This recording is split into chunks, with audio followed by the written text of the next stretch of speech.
the void never bark. Movie shows, they tear apart. Dimensions clash, they ignite the spark.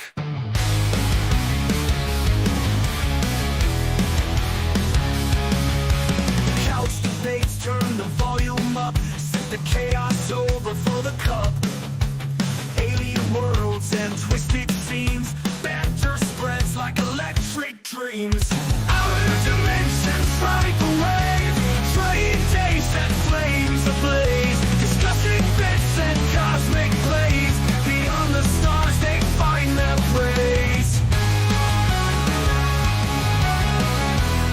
They find their praise.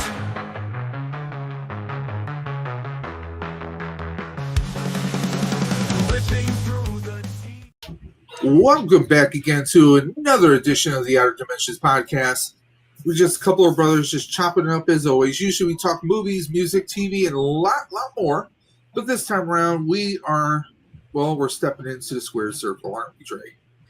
Welcome, everybody, to something that was an oldie but a goodie. I did this, this was 7-8 years ago. I did this show, and it's coming back. Welcome to the Outer Dimensions Presents Outside Interference, the wrestling podcast. Yes. Now, is it going to be every week? No. Is it going to be every month? Maybe. But I felt like I needed to dip our toes into something that I have a huge passion for outside of my love of superheroes and comic books and movies. I love professional wrestling.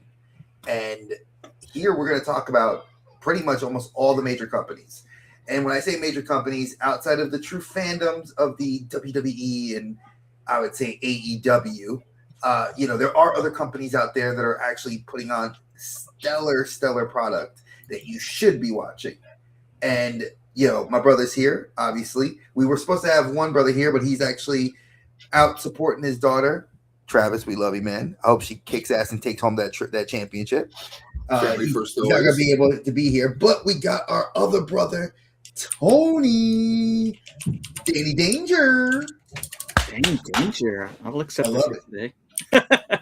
What's up? Thanks, Dave and Dre, for having me on. It's been a minute since I've been on the show, but excited to be back and talk some wrestling. Yeah, we have to talk wrestling. It's funny. A lot of people that are in the toy market that collect action figures or into superheroes and into a lot of pop culture usually are wrestling fans. And today we are going to delve into that fandom, especially with we just had the Royal Rumble last Saturday. And I knew that this was going to be something big to talk about because the three of us had predictions, and only Dave's prediction came true. We'll get to that later. Oh. Dave, let's cue up the chat sheet. It's not the cheat sheet. It's going to be a chat sheet because we got topics to talk about. Yeah, this is my brother Tony right there. You can see you can see how he's dressed, man. He got his like tribal chief looking thing. I got the jacket on. I had to represent the jacket, looking clean and fresh. Dave looks like he's got the gauntlets on his arms ready to throw down. And Travis, well, he's sitting there as well, ready to throw down. Look like a tag team. I had to use some AI. I thought it would be too funny for us to have. I mean, we almost look like a cross between either almost Attitude Era cross with like Virtua Fighters, characters from way back when. Well, Imagine some Tekken hairdos, yeah. Yeah, I messed around with the AI a little bit afterwards, and this was like my favorite picture that came up.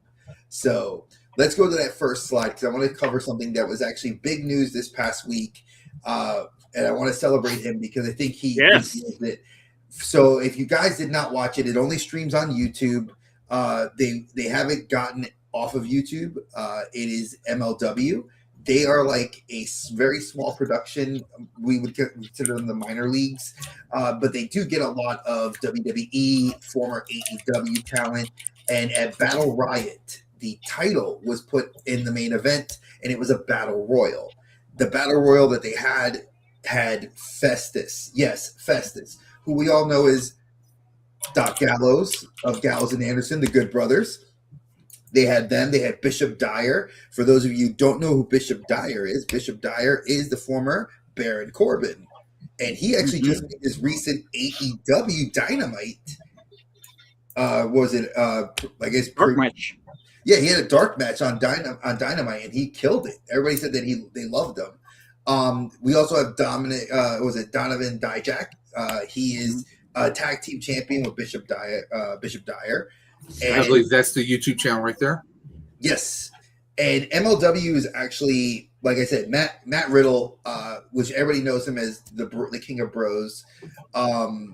He was the former 2-time MLW champion.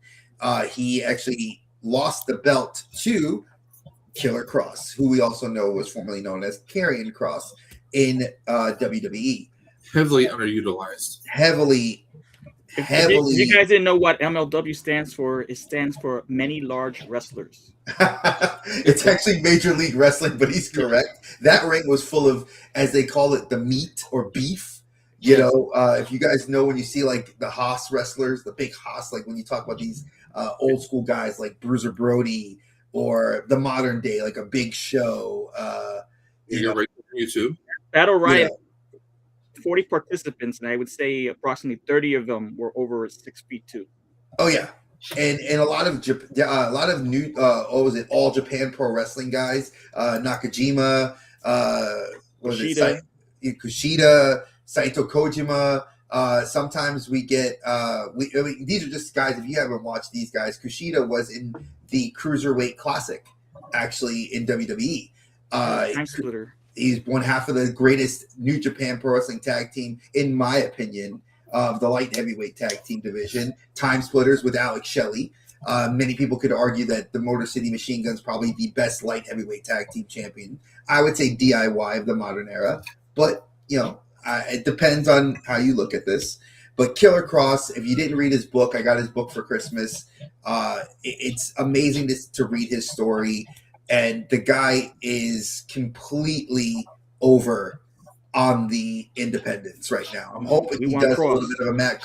Yeah, Kross needs. We want Kross. Mm-hmm. We want Kross. If this is not a shot to say get him back, please let him get a good run and then bring him here before AEW scoops him up and does nothing with him. I also liked after Battle Riot, he went down ringside and thanked his mom. She just had recovered from cancer. So he dedicated the match to her, even passed her the title, which was beautiful. You know, the man is underutilized in previous organizations, and now he's the champ at MLW. And you know, I wish him the best of luck, man. He deserves it. I think he's going to be probably one of the best champions they'll have because of the fact that he does, you know, MMA, Brazilian Jiu-Jitsu. He is a well-rounded wrestler that does camps in Tampa. He lives out of Orlando, in the Orlando, Tampa area of Florida. And he, you know, works with and is trained with several guys in AEW as well as WWE. So it'd be nice to see him get a little bit of a run. I don't know what the run's going to look like. I mean, we've seen him already promoting himself on social media as soon as you know, he was done with WWE. He started promoting himself. But now that, you know, Cardona is with WWE, there's a vacuum right there, and I'm sure he's going to step into it and maybe even do it a little bit more efficiently than Cardona was, maybe. No, Cardona I think was the blueprint. Cardona was the blueprint for how an indie wrestler. That's what I'm saying. That he's probably going to do much better because he saw how Cardona was doing it. Hey, I can streamline it, and let's be honest, he's a bit more, like you say, he's more well-rounded as far as skills, right? Versatility.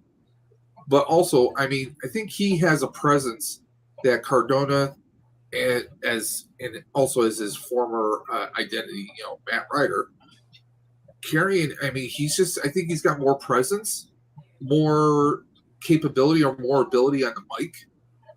I just think that he can take that and just kind of crank it up to 11. Heel or face, I think Kross is going to do well. I think if you put him, he's a face right now, and I think that as a face, he will be amazing because he's going to carry that company on his back, which is something that Triple H didn't pull the trigger on other than Vince, you know, and they did the stupid gimmicks with him. And again, his wife, you know, apparently, if anybody doesn't know, he was on Chris Van Vliet. He was on Busted Open Radio, and he talked about like how he was denied a contract renewal. And then when they went to the table to offer him, he and his wife were separate in 2 different rooms. and Scarlett was not offered a return contract. And that, I think, is what kind of swayed him to stay away from WWE. Unlike Cody Rhodes. When Cody Rhodes came back, they were like, Brandy's not going to wrestle. We don't want Brandy anywhere near a ring. We don't want her in the company. She stays at home. And Brandy has. And now she's doing her own thing with the yoga studio in Atlanta. Good for her. You know, but I think Scarlett is very much tied to the persona that is Cross. And, you know, and she's also had her own matches as well in MLW. So she fought Shotzi. She fought Gigi Dolan, both former WWE talents. And Shotzi was actually just on the cover. I read it today, actually, before I got on the show a few hours ago, that there's she's the #1 indie female wrestler right now because she's killing it. She's currently the HOG, the House of Glory, which is out of New York. Shout out to Tommy Dreamer. She is their women's champion. She's also for another independent company's female champion. I mean, she's wrestled the men. She wrestled Cardona. She had a feud with Cardona when they were on the Indies, which was hilarious last year. I thought it was great. But I want to see more. I hope that we see more. I think MLW, I think they were trying to get a deal with Fight TV. But as you could tell, everybody's trying to eat up the internet market on who's streaming what. So maybe Roku TV. We'll see. We'll hope. But I know Hammerstone just left and went back to NWA because he was actually in MLW again. And now he went to the Billy Corgan out of Atlanta. So he just showed up for Battle Riot? Yeah, he showed up for Battle Riot as a one-night deal. Okay. And Pay-per-performance. Yeah, and I was kind of mad because I think NWA, they were trying to do an open door policy where like Corgan would like have wrestlers come in and out, but then he noticed that wrestlers were not coming back because they were getting better deals at AEW or WWE. So, you know, we'll see what happens. But I think that this is going to be the next big thing to see coming out of there, you know, especially with, you know, Matt Riddle. He's not doing anything good over there. He's made a lot of comments. If you haven't seen him go out on TMZ where he's running off at the mouth talking about AJ Lee, CM Punk, Alania Black, who was Cora Jade, who's in now TNA Wrestling. He made a lot of very bold, very vulgar comments about all three of them. And, you know, I do hope that he, you know, makes some realizations to fix himself up. But I think he likes to live in that drama.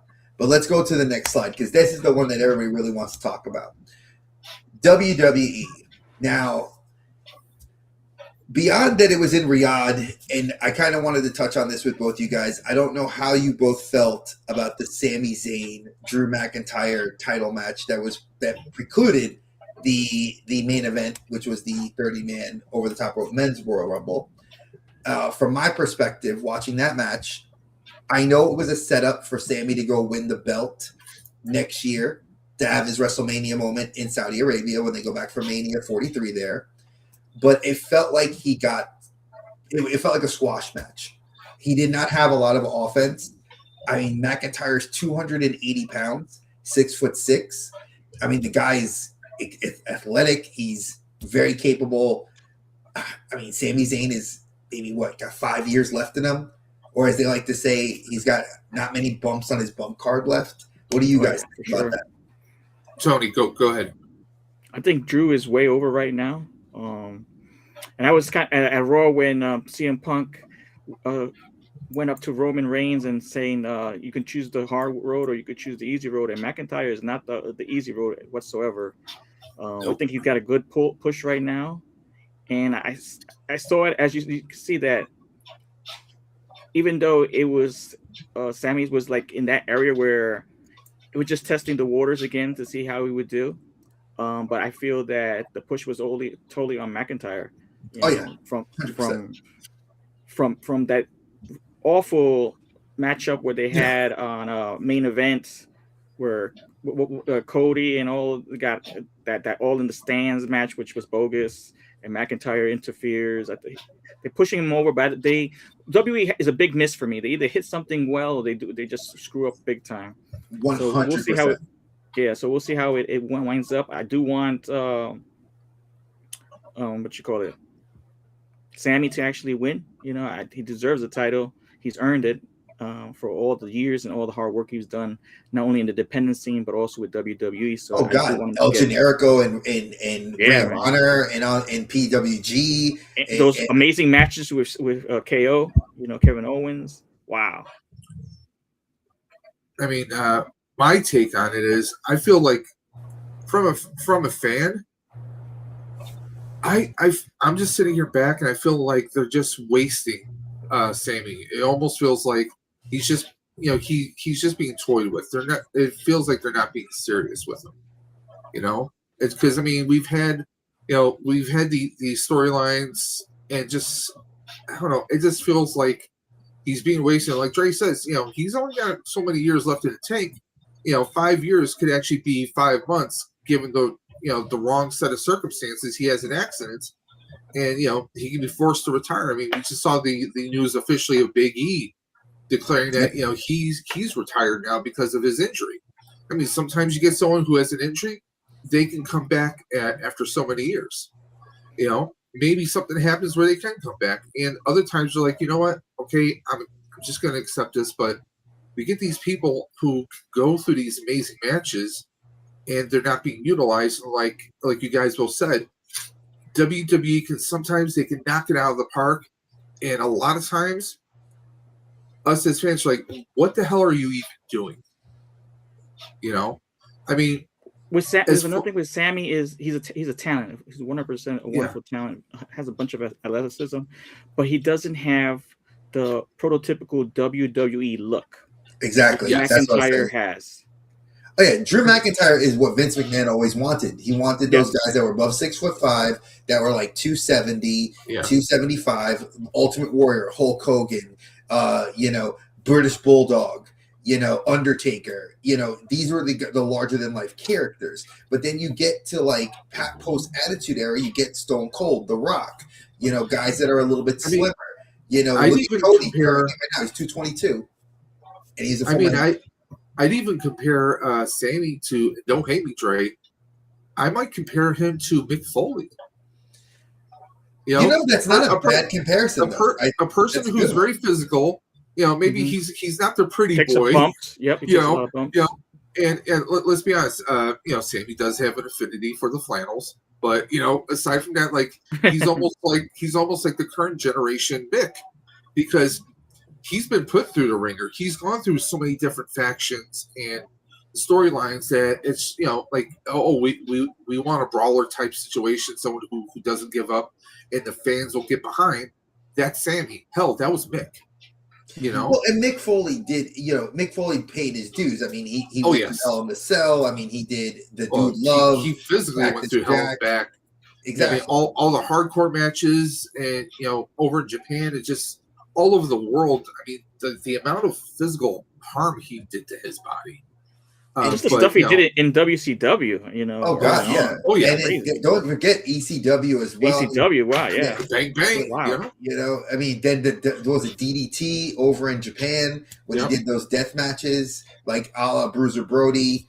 I mean, and for those of you that hate Bruiser Brody, I'm not talking about or the late great Brody. No, I'm talking about Bruiser Brody, who was an actual professional wrestler of the late 70s, early 80s. That was like 6'9", like 300 pounds of just muscle. Another way to look at it is like, okay, we had Sammy with the Usos, right? We had the Rock and Sock connection. I mean, there's a lot of great comparisons, and Sammy's that guy that he's physical, he can throw down, like you said, between him and Kevin Owens. I mean, Kevin Owens, I've been a big fan of his. It's just we get these great athletes, but they're just not given the storyline. They're not given the pushes.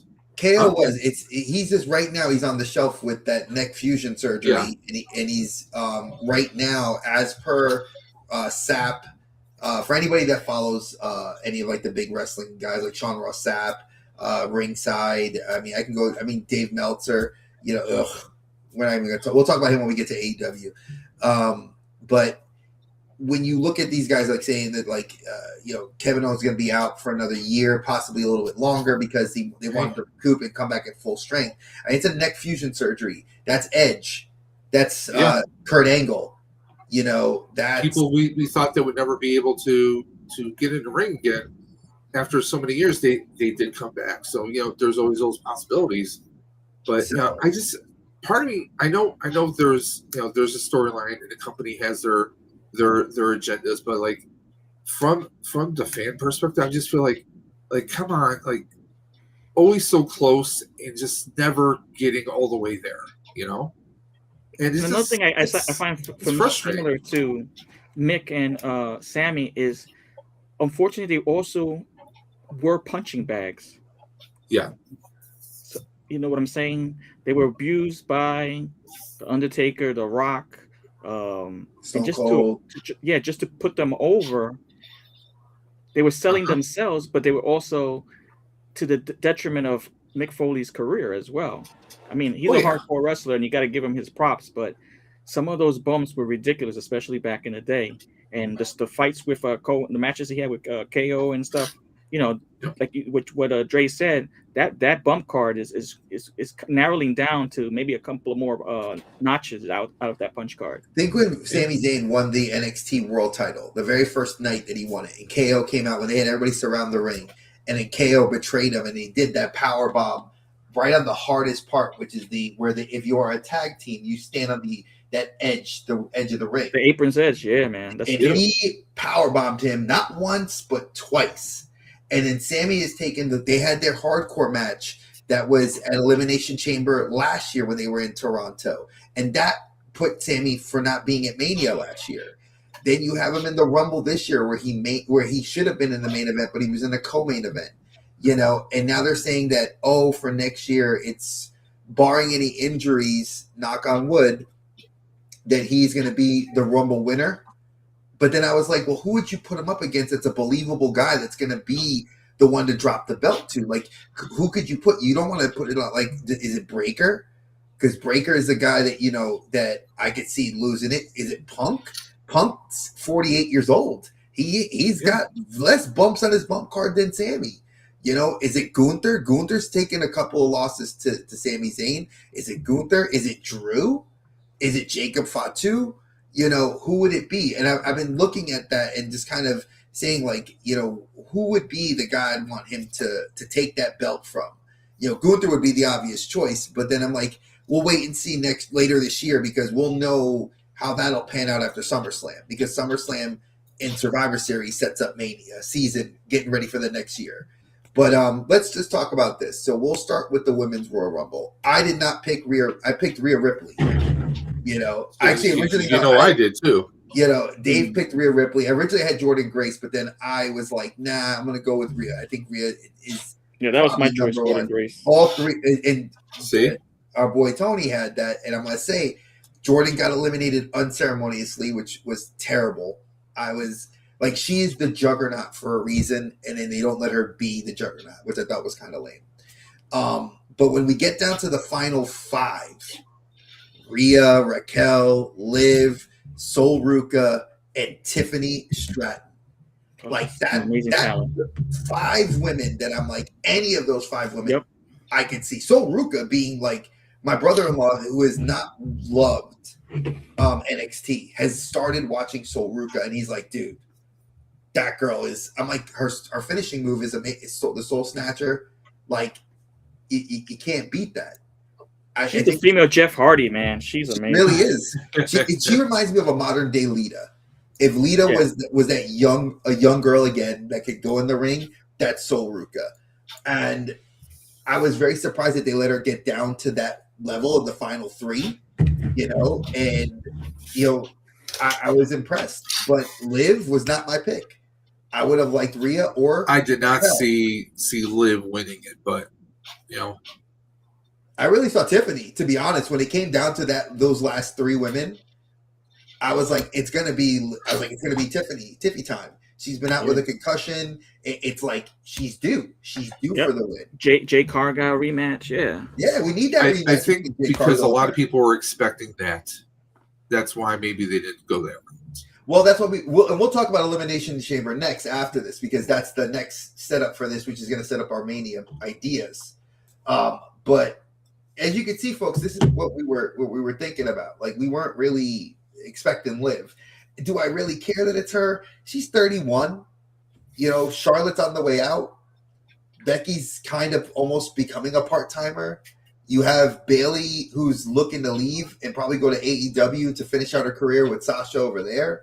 Yeah. You know, Liv right now, you could look like you're setting up a Shawn Michaels, Kevin Nash, like the Big Daddy Cool Diesel match where like she'll win the belt and then she'll drop it to Raquel probably at Mania or like post Mania, maybe SummerSlam. They'll have that match. That's what it looks like they're doing. Because I mean, it looks like they're just going. Or maybe Raquel decides to switch sides and take her out. Who knows? I think until Liv won the Rumble, I thought Raquel had the bigger push. Oh, Raquel had the push. She had the rocket on her back. Because I'm like, Stephanie, no offense to Stephanie. Again, I love my Latina wrestlers. I love them. Indeed. As a Latino male, I needed to have one of us get a win. Like, Raquel, come on, get in there, Raquel. Like, if I can't get Rhea, I'll get Raquel. You know, both tall women, strong, that are like, you know, that I think that the rocket was strapped on Rhea and it's kind of been pulled back a little bit. Raquel needs that push, and she's like, Kevin Nash gave her the stamp of approval. Now she's big sexy mommy. Yes. You know, big mommy cool.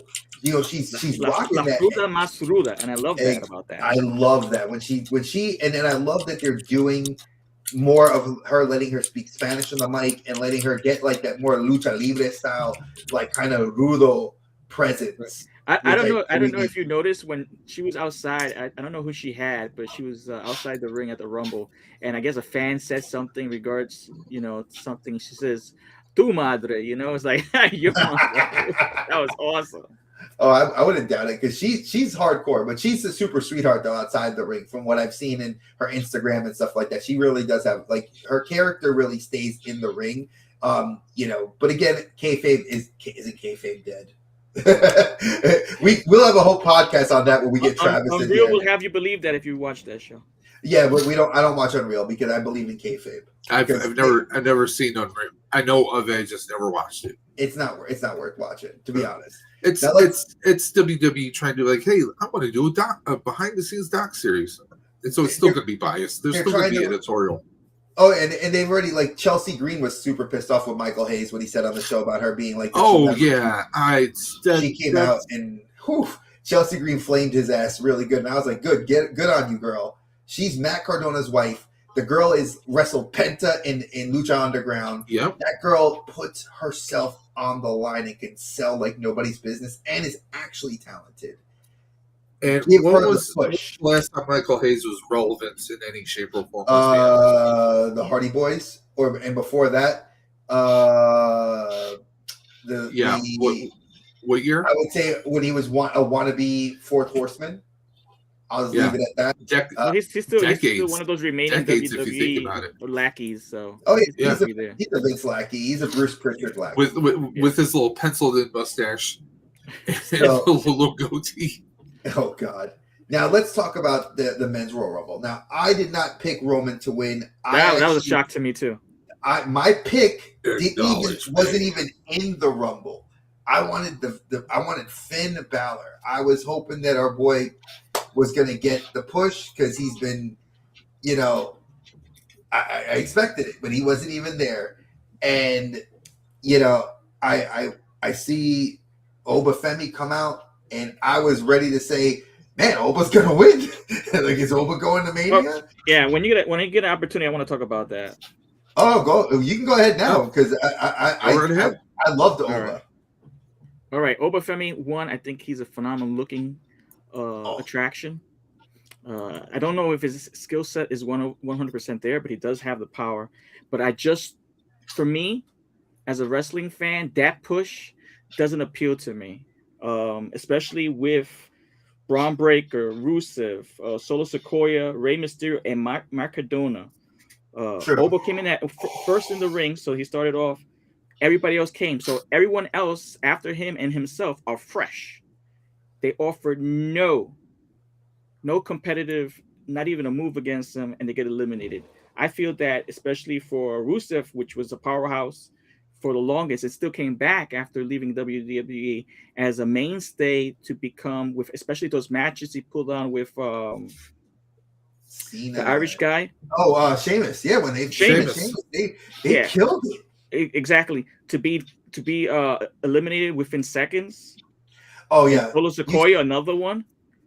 Oh god, when I saw and then I'm thinking to myself, oh, I understand if Obafemi was entrant number 16, where a lot of the guys already been in there for 30 minutes are kind of gassed, and then you can throw them over the ring. But no, offering fresh guy who are powerhouses as well, no competition for Obafemi.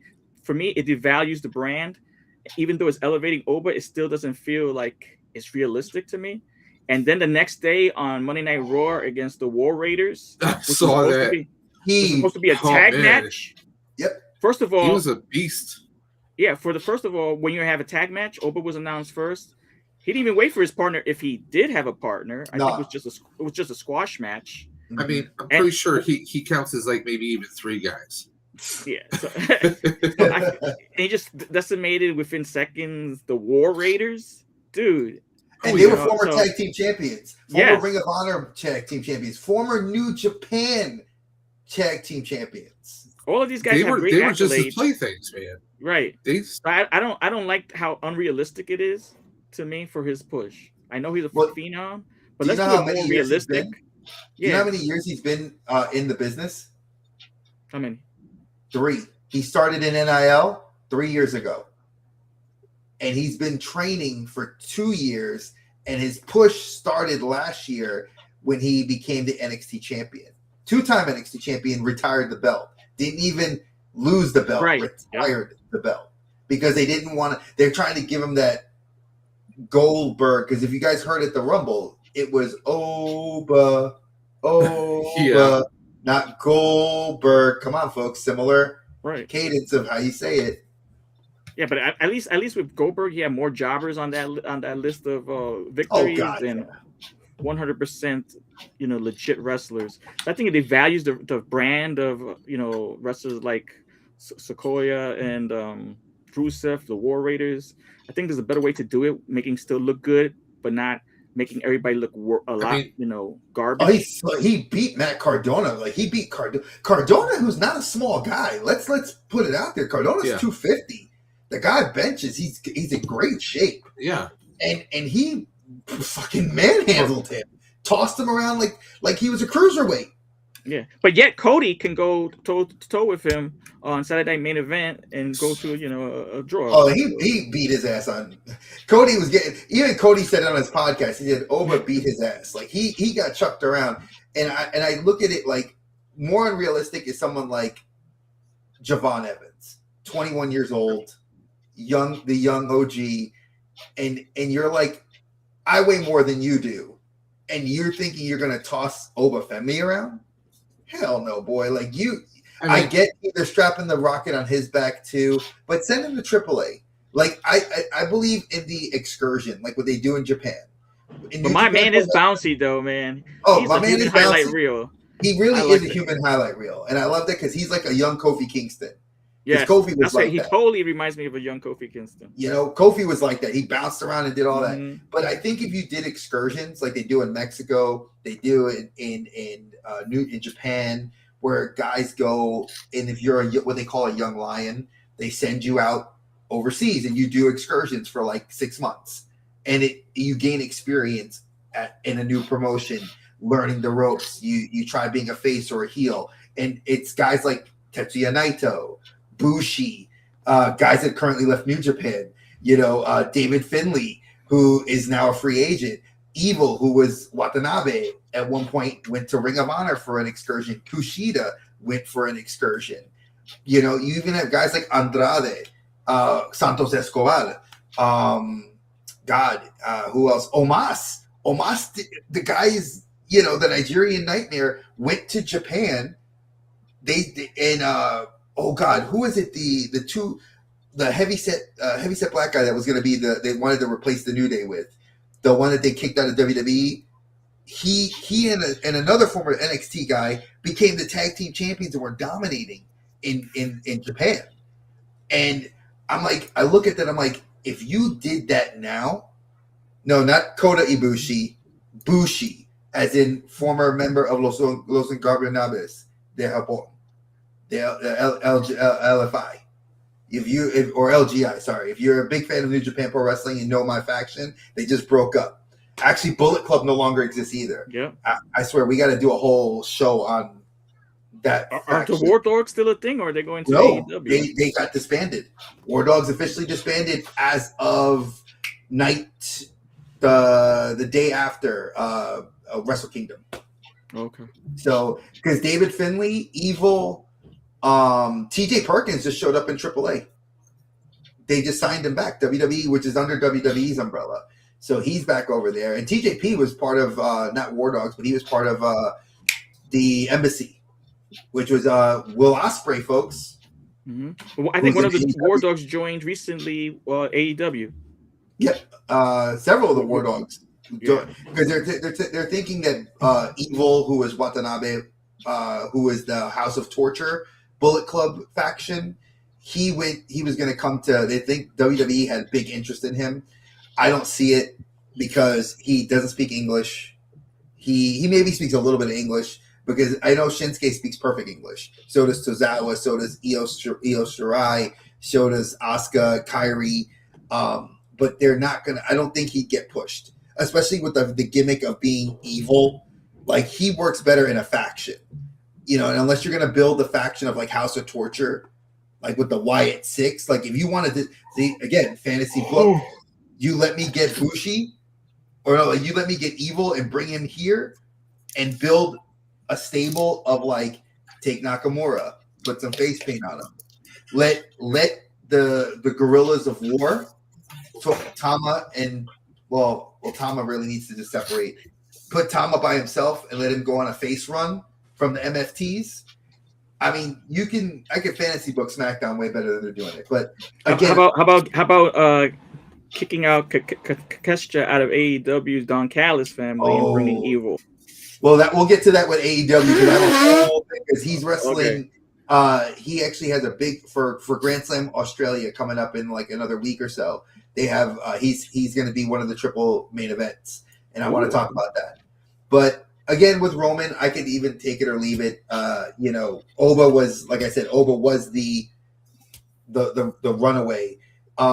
Logan Paul was, I felt like a complete waste of like Orton. Well, he's always been a complete waste. Yes, exactly. Yes, me. Thank you. I gotta admit, he's a phenomenal talent, but I just don't. He doesn't have that presence.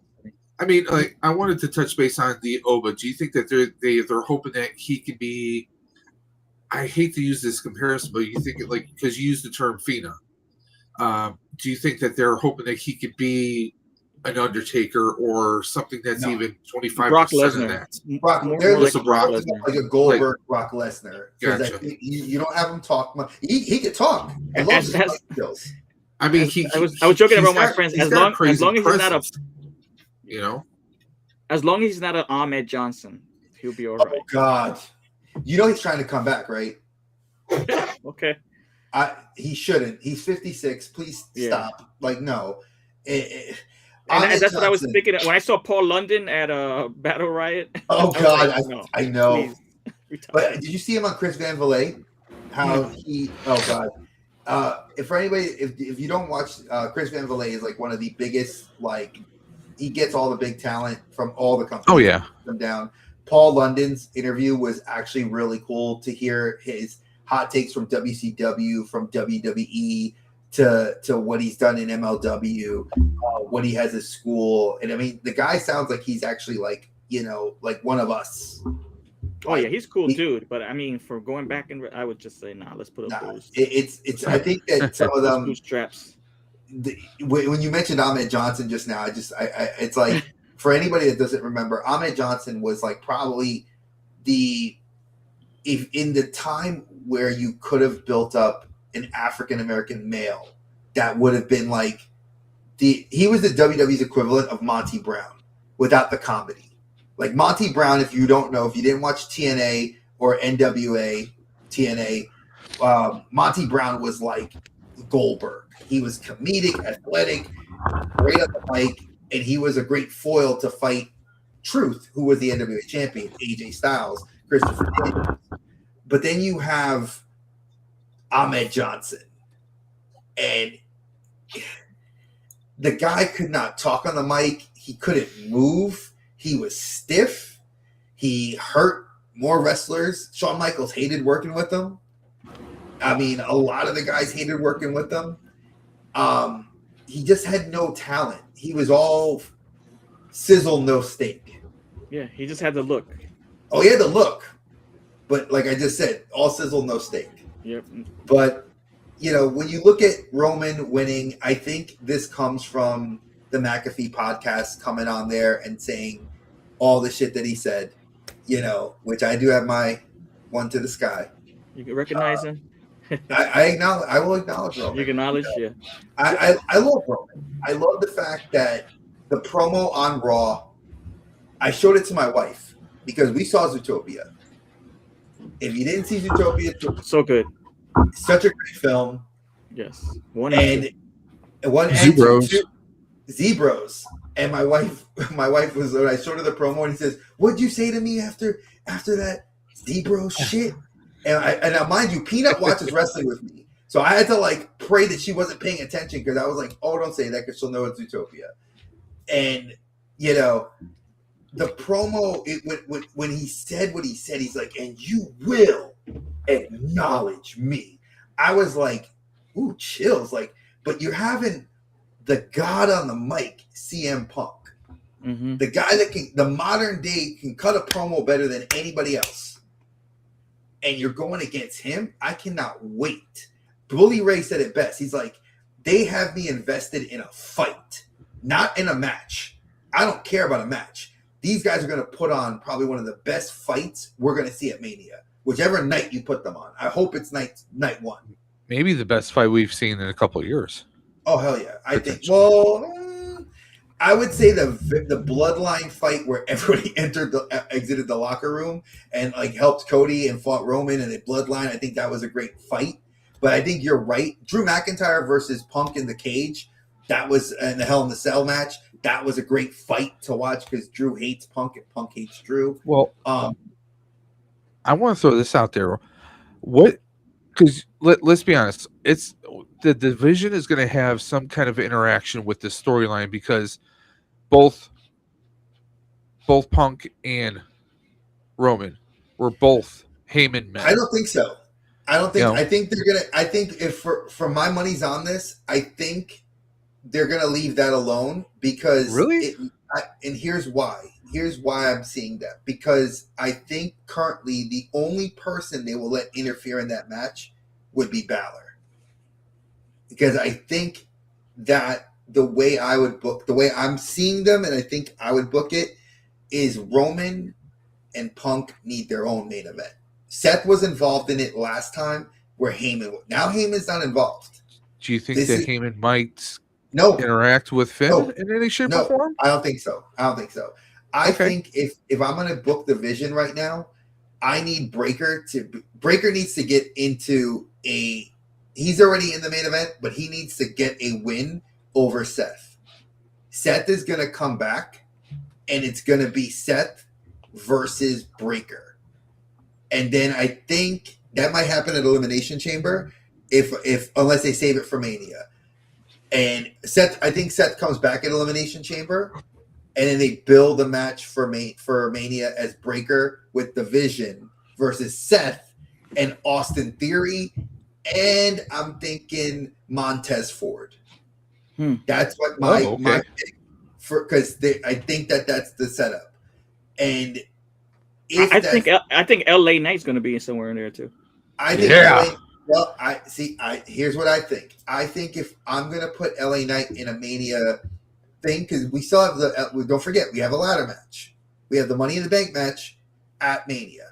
They usually will put it at Mania. If they don't put it at Mania, it goes to the pay-per-view. I don't want injured LA Knight, but I think LA Knight gets some sort of title match, like for the IC title. I think they're going to slot him for the mid-card belt and take it off of Dom. and then Finn may be involved in that. I think the Vision is going to be isolated to just the Vision and Seth Rollins. There's too much heat unless you turn Rollins face, which I don't see the reason why to turn face, because he's going to go beat up Punk, who is the top face of the company, who's on the cover of 2K26. I don't see Punk getting that. I don't see them having that. Now, if I'm going to have – now, obviously, Punk had his WrestleMania win. Are we going to have Roman have a win over him? Maybe. Who knows? Like you said, it might be Seth interfering and knocking him out, and then nobody wins that match. You know, I mean, I don't know. But it definitely brings me to the next big show, which Dave, bring it on over, which is Elimination Chamber.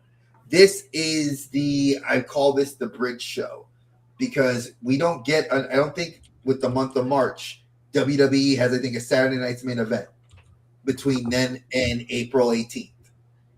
So I don't know if we have another big, like, I don't think there's a pay-per-view slotted for March. So if there isn't a pay-per-view slotted, we have to pick the 6 competitors to go in the cage. My brother-in-law watched it. Obviously, Orton qualified last night against Aleister Black and Solo Sikoa. Tiffany Stratton qualified in her match. I mean, obviously, this is for who's going to be going against Drew McIntyre. I'm picking these lists, and you guys can agree or disagree with me. I'm thinking if I have to pick for Elimination Chamber, obviously, we got to be putting Jacob Fatu. Fatu is way over. Yeah. All gas, no brakes with it. You know what I mean? Like, I need Jacob Fatu. Yeah. Sami Zayn. He just lost. You need to give him another shot. Cody Rhodes. Need I say more on Cody? But then I was like, Orton, who else am I going to try to slot in? Who else is a major heel on SmackDown that I can put in there? Because Fatu technically is a heel, but he's over. Now, I could slot LA Knight into this. AJ Styles? AJ Styles is retired. We'll get to that at some point. But, I mean, we need bodies. Is he going to AEW? I'm just kidding. Nah, he's not. That's where his friends are, though. But, honestly, this is at Punk's. So, for anybody that doesn't know, Punk is from Chicago. This is at the United Center, where the first all-out pay-per-view that Punk headlined and won the belt against Jon Moxley. This is Punk's home. You can't. Punk is going to fight Finn in the main event here. If they do the Elimination Chamber match, it's going to be after Punk, or Punk is going to either start the show or end the show. They're going to bookmark it with Punk in some part of this. And Finn would be the number one pick for this, obviously. And Finn's not winning against Punk in his hometown. They'll riot in Chicago. Now, who do you guys think? Who could we pick? Carmelo Hayes, Ilya Dragunov, The Miz? Do we even care if The Miz is in this? No, let's skip The Miz. Dragunov would be a good pick. I think Dragunov would be a hell of a pick. Gunther? Do we slot Gunther in this thing? You know, I would slot Gunther just because I want to see him get his ass kicked. I agree with both of you. They slot him in everything, and I'd love to see him get his ass kicked. But I honestly, it feels like it's a weird, I agree, Ultra Cart. I don't want Miz, but what bodies do you have to put in there? You're not gonna. You could put Tama Tonga. I would love Tama Tonga. He is a great singles wrestler. He has been the Open Heavyweight Champion in New Japan Pro Wrestling. He was the Intercontinental Champion in New Japan, or what they call the global title over in New Japan. He's multi-time, tag champion with his brother, 6-man tag champion. I could see. Do you put Shinsuke?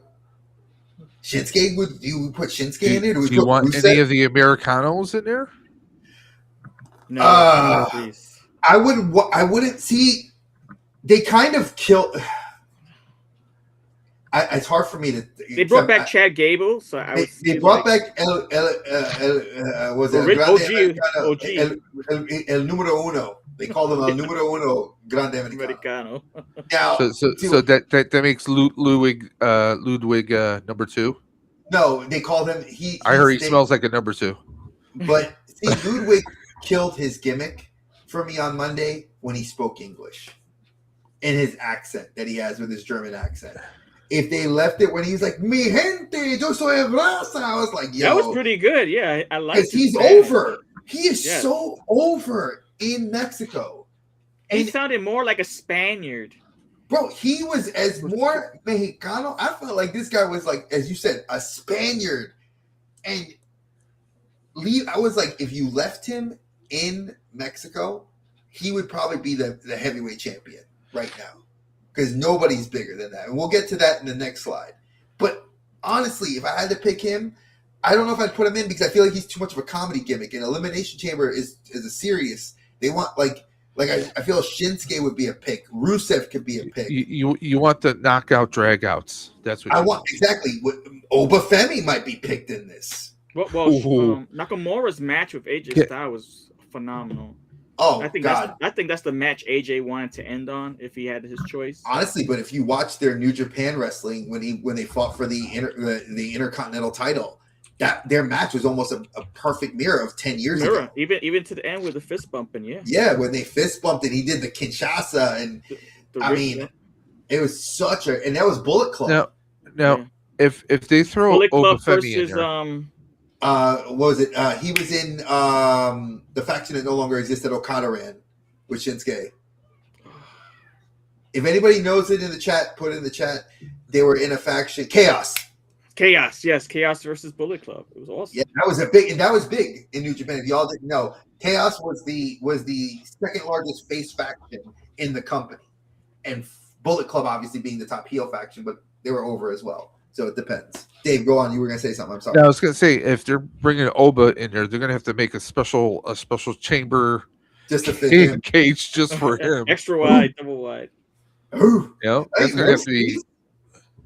We could throw in Powerhouse. And you know what?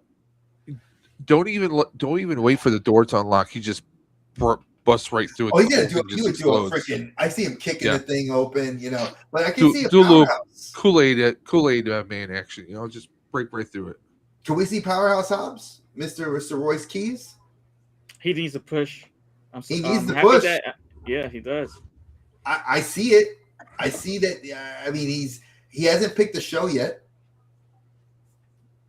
You know, if Oba hasn't picked the show yet either, you know, if you're gonna I don't want both of them on the same show personally. He might go where Cody goes.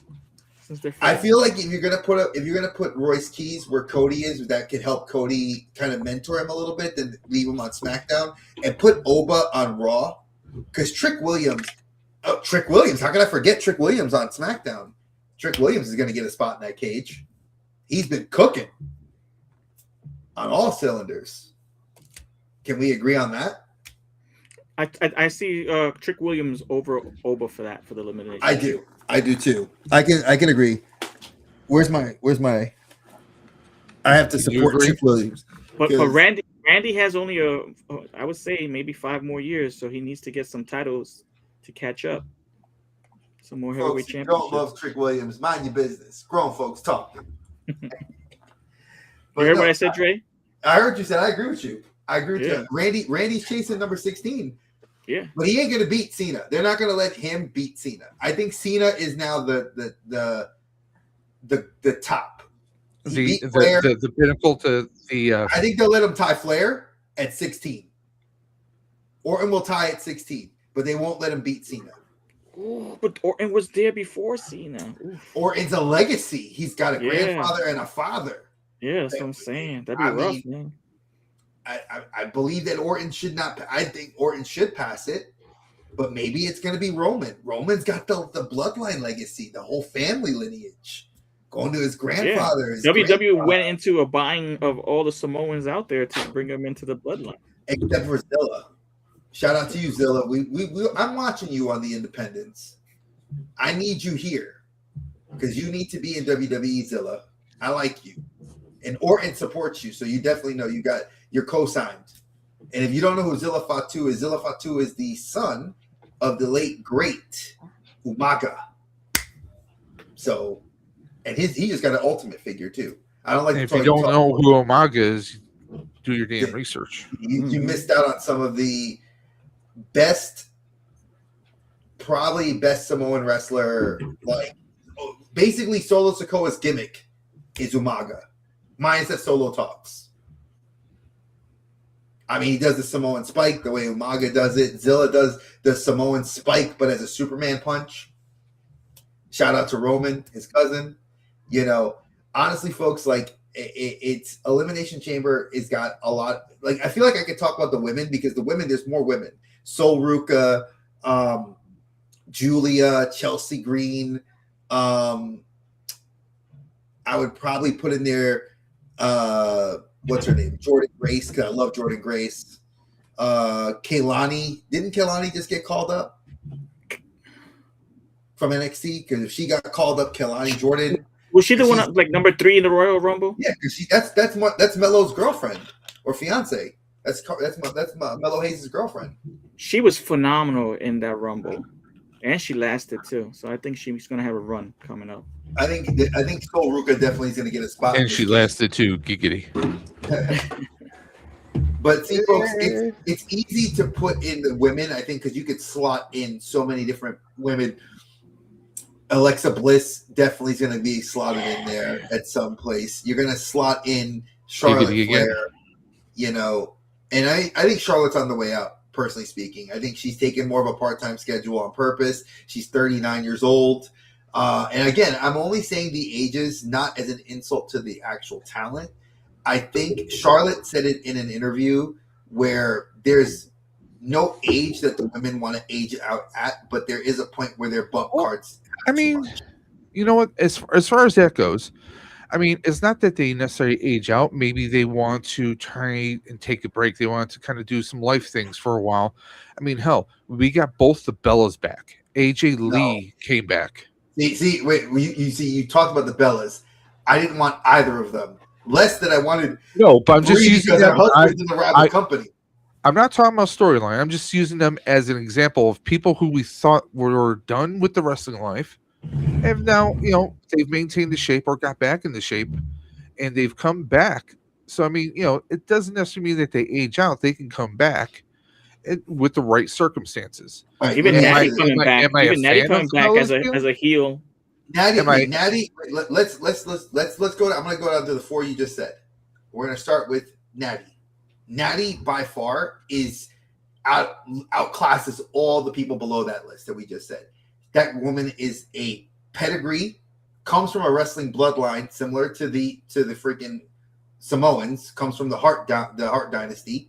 Let's not sleep that there are dynasties outside of the bloodlines. Like Cody's song says, there's more than one royal family in professional wrestling. And I mean, she's the top of it. She is a little bit older, but that girl's set up. And she reinvented herself with Natty. Exactly. The whole gimmick is amazing. I read her autobiography. Amazing. Now, 2, you said AJ Lee. AJ Lee has been actively in the wrestling world as well as in the comic book world. She is a big comic book nerd. Read her autobiography as well. She is fantastic. Her husband is the heavyweight champion of the company. She's going to win the Intercontinental title. I'm going to leave it at that. 2 women that are, I think, very well in their levels of ability. But I think Natty's at the top of that. Natty's way better. Now, the second and third, or the second and fourth, which would be, or third and fourth, which is going to be Brie and Nikki Bella. Brie needed to keep her ass at home because she cannot wrestle and should have stayed with Birdie, and I forgot the other kid's name. No disrespect. Stay there. Your husband, Daniel Bryan, is the one that suffered neck injuries. You don't need both of y'all being injured to not have a good time with your kids. I'm going to keep it like that. Nikki Bella, the only reason you came back, sadly, is because you got divorced and you needed the money. You can't wrestle. Stephanie Vaquer's match was all botches. all botches. That Stephanie Vaquer saved Nikki Bella from almost killing herself like 3 different times. She cannot wrestle, and you had no reason to be in a match with Vaquer. I'm glad she got squashed by Raquel Rodriguez. Now, granted, am I going to hate on my fellow Latina? No. But when you can't wrestle, you have no reason to be in the ring. Ava Mendez. Or Ava Marie.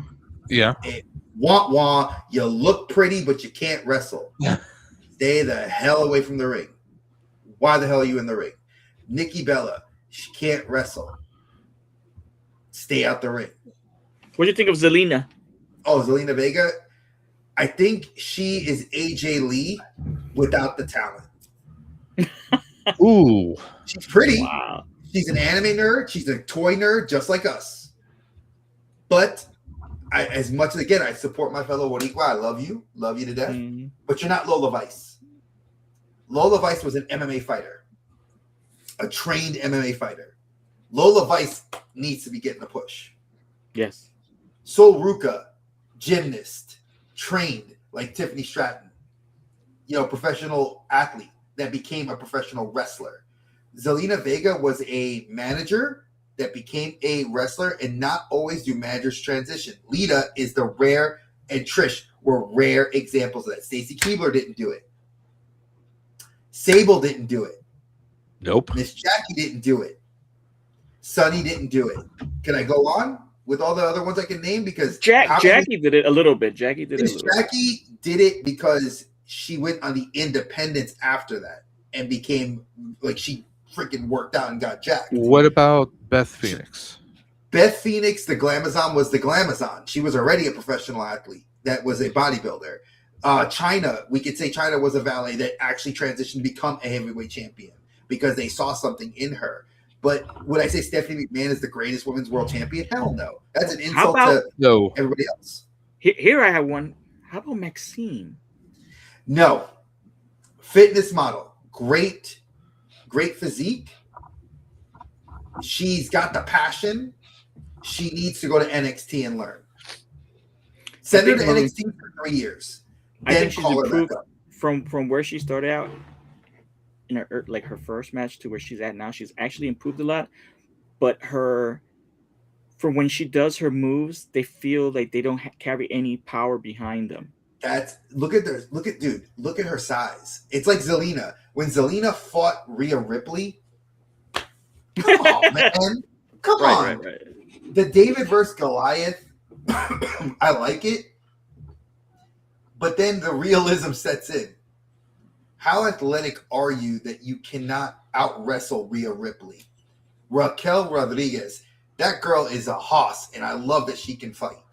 But she's not going to lose to Zelina Vega. Roxanne Perez is now, we could argue Roxanne Perez. Roxanne Perez is small. She's extremely young. But the girl got talent. And she's got a little bit of muscle mass on her. I think she can go. I think she's better than Liv Morgan, personally speaking. I agree. Liv's hot take. Yeah, hot take. I think she's a better wrestler.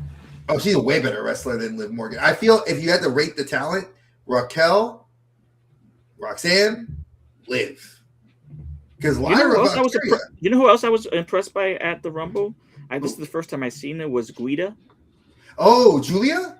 Yeah. Julia's fire. She's from Stardom. Dude, she's from Stardom. I mean, and for anybody that doesn't know, Stardom is like Japanese pro wrestling gods. The women that are over there, like there's that one lady right now, I forgot her name. She was the first Stardom female to ever wrestle at Wrestle Kingdom this year. Was the first time. And it was to unite the Stardom female title and the New Japan women's title, and she won. And it was close. Like she didn't win. Actually, the girl that won was the current Stardom champion. Shiri, something like that. Yeah, it was Shiri, and her entrance is fire.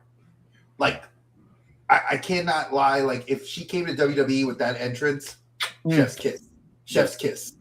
But if you guys thought Bad Bunny's entrance was amazing, that's her entrance. Fireworks, pyro with the metal going in the background. It was just, it's amazing.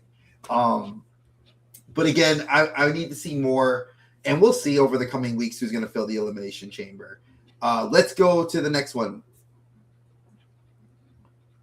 Hold on, before we leave and jump on to AAA, I just want to make a side tangent in regards. I wanted your opinion on this. Okay, go ahead.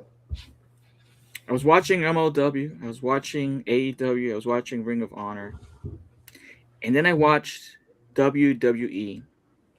And there's something in the presence of my eyes where I feel like I'm watching a 11th grader with his backpack walking in front of me. Because every time I look at that ring, all I see are Slim Jim, Ram, all these advertisements on the actual mat. And I used to think the mat was NASCAR sacred of ground. wrestling promotions. Yes. Even the turnbuckles now have advertising. And in Riyadh, they even had the announce table had advertising on it. Yep. Slim Jim. They had the Slim Jim tables that they were breaking down on what was it at Saturday Night's Main Event. They had Slim Jim on the wood table. Now they have two Slim Jim stickers. Yep. On it. Mm-hmm. Now, I'm going to put my limited 2 cents into this. From a standpoint, from things that I've known through my lifetime, it's not a good sign. Okay, it's one thing if you want to maximize your profits. You know, there's collaborations you could do, there's promotions you can do, but when you have to start slapping your sponsors' names on your ring, on everything that's being done, and you know, you always have to have the prime, you know, facing at the camera, all that BS right there. It says to me, okay, this company is, to me, it sounds like they are, what's the word I'm looking for? Not siphoning, but the opposite of it, that they're leaking. They're selling themselves. Well, no, what I'm getting at is they're not making the profits that they once used to do. So they are having to resort to these kinds of things, which is sad because today on today or yesterday on social media, I saw an interview with Tony Khan. Apparently he's got this promotion with the NFL that's going to be starting later this month, where they have the lucha masks for each of the NFL sports teams. Mm-hmm. I'll be honest, I'm probably going to get one for the Buffalo Bills and the Eagles. Okay, but when I saw this, I'm like, okay, this is like, I don't get to watch AEW that often because, well, I don't have regular broadcast TV. Everything I do, I stream. And we know streaming can be expensive in a lot of situations. But regardless, the times I've seen AEW, I don't see them having to plaster every single little promotion, every little sponsor all over everything. The next thing you know, we're going to see sponsors slapped on the tights of the wrestlers. Well, that's what real quick. That's what I thought Oba Femi was going to come out with. I saw those cinnamon donuts wrapped around his neck. I thought he was going to have a Dunkin' Donuts on his trunk. Maybe it was going to be Cinnabons. We don't know. So, I'll give my 2 cents on this. I think because of TKO owning WWE, TNA, and in a part AAA, and the UFC, it's always common. We've always seen Monster on the mat. We've seen the guys that come out when they come out with their advertisements, the guys that sponsor them. I think it's kind of a common thing.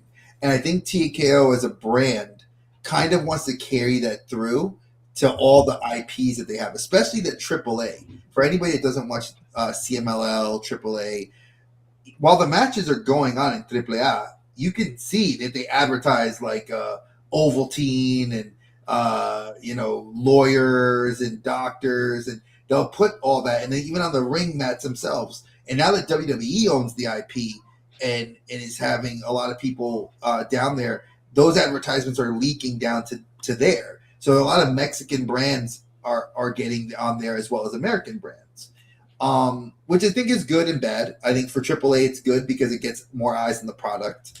But I do agree that eventually it's like the logo feces. Do I really need to see, eventually am I going to see LA Knight come out with like a Pepsi logo on his tights and a Coca-Cola brand on his boots, and have a jacket and again, it's WWE Vince didn't like that because he felt that was showing a lack of money. Now, where you say AEW doesn't do it, they do. Only AEW doesn't do it on the ring. They do it on the sign, the boards around the ring. So if you watch AEW on the weekly basis through their Dynamite, Collision, or Ring of Honor, they'll have like DC, Warner Brothers around the ring. No, Well, I'm saying it's not get as that. intrusive to Exactly, and I'm trying to, because when WWE does it, they have it on the mat. The announcers are talking about it. They have it on the don't forget the prime talk. table right next to the announce table is a prime table. And remember, their kiosk on the ring apron actually changes because there's a digital marquee. Yeah, and the side posts also get it. So you get. Let's talk about Slim Jim, Papa John's. Everywhere it just becomes a whole huge. But on the commercial. ring, to me, it looks bad. Now I could see. Now I can see when they moved Raw to Netflix. I could see Netflix having a logo on there. That would make sense. Yeah. You know, I could see that. That makes perfect sense. When they showcase Netflix actors who happen to have a show or a movie in the audience, that's atypical promotion they've been doing for the years. And they do that when they're in sports towns. Yeah. They do that when they have a music video. So I agree with that. WWE and its predecessor WWF, I mean, they were always into merchandising, whether it was toys, ice cream sandwiches, magazines. They always had that kind of stuff, but they didn't have to plaster it on the ring, you know. And they would cut the commercial or throw a promo with Macho Man snapping into Slim Jim, which is now it's LA Knight and Jey Uso. But it's which is cool too. I don't mind that. Yeah, I love that. No, I don't have to see the consumerism. Watching a match, you know. Yeah, but it feels like I'm looking. It doesn't even look like a wrestling ring anymore. It looks like I'm watching I'm looking at a boxing match because they have that stuff plastered everywhere. And again, the reason I was the final, it kind of put the pin on my point. Tony Khan owns so many IPs outside of it. He owns the Jaguars. He owns the football league in the UK. This is a typical thing for him, and I think he kind of expected to keep it to just the signage, not the ring, because I think Cody's idea of the ring is sacred. Like the mat was sacred, the actual mat. It may change. Do I hope so? I hope it does. But I'm getting so much to the point where I'm desensitized to it. And it's sad because, again, like I was mentioning backstage before we started, I can't afford to go to shows anymore. Like my wife actually felt bad. I kind of wanted to go. We don't get WWE here often. Like they come through Charlotte once a year. And when they come through, it's so damn expensive that you don't want to. It's like I said, to take my teenage daughter and myself, we paid for 2 shirts, the meal, the parking, and the tickets almost $500. I'll be fair, $500. Wow. Peanut wants to go. So that's now 3 tickets, food, merch, parking. That would almost maybe be $600-$700. Hey, unless you have a green shirt with a smiley face on it, I don't know what you can afford. But you can't go anymore. It's like I feel that they've outpriced me. When I used to go to wrestling shows, when I first met my wife, I could go on to wrestling. AEW always used to came to town. Tickets were $50. Everything's being priced down, no matter what sport you're talking to. I mean, here in Buffalo, our Buffalo Bills, they get a brand new stadium, right? People had to put down between $5,000 to $10,000 just so they can have the chance to order season tickets. Not even to secure the season tickets, but to get the license for the opportunity to buy them now. So they're going to be insanely expensive. I mean, you get priced out no matter what sports you're trying to go to. Everything is expensive as hell. Music concerts. Everything is expensive as hell. Yeah, we talked about doing that last year. Green Day. So, wrestling being pricing people out. Well, and that's everything's WrestleMania. What was it? My brother-in-law went to SummerSlam last year. Remember, Dave? I told you my brother-in-law went to SummerSlam night 2, and It was for him and my nephew, my cousin, and their friend to go. 4 people. Was $800 in the nosebleed of nosebleed seats. Oh wow! And then merchandise on top of that. And then they bought a T-shirt each, $40. Then they had a hot dog, a hamburger. $40 T-shirt don't sound too bad though. Well, that's not. You're giving me Yankee vibes again. Oh, bro, that's when I remember my mom, may she rest in peace. Before she passed, my aunt and my uncle, my godparents, they took her to a game, and I was like, I didn't live in New York at the time.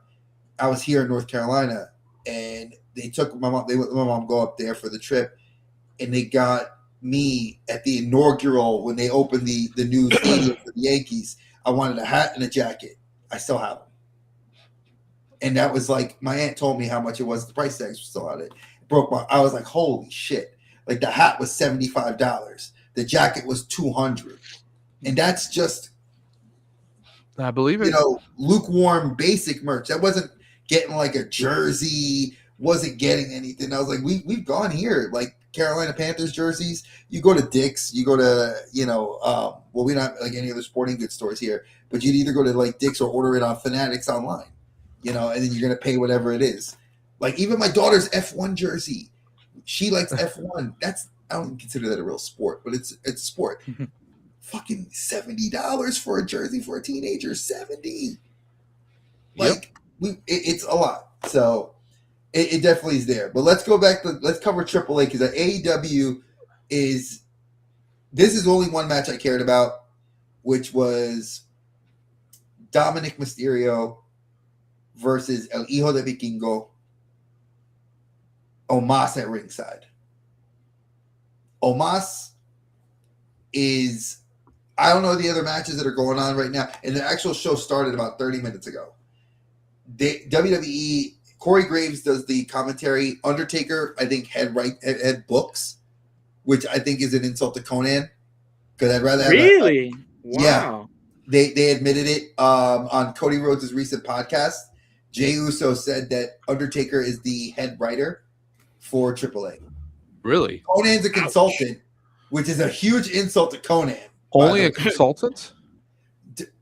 He does commentary, and he's a consultant, even though he was the head of the promotion for the last 5 years. Head booker and everything. Wow. Head booker and everything. He kicked out Vampiro. That's how serious that shit was. Just so anybody that's a AAA fan, I've been a AAA fan for years. This match, I don't want Dominic to lose. I don't like El Hijo de Vikingo. I think he kind of played himself out by going on the indies too much. He's great to live. He's amazing to watch. The spectacle of that 450s plancha that he does off the top rope, amazing. But I think he's played out, especially after he beat Alberto Del Rio or Alberto El Patron when he shouldn't have beaten him. And I think Dominic is so over. Let him be the champion. And I think you should let him be the head of that promotion and be there. Omos, I think, is interesting because he represents a different, I feel, too much of an American vibe.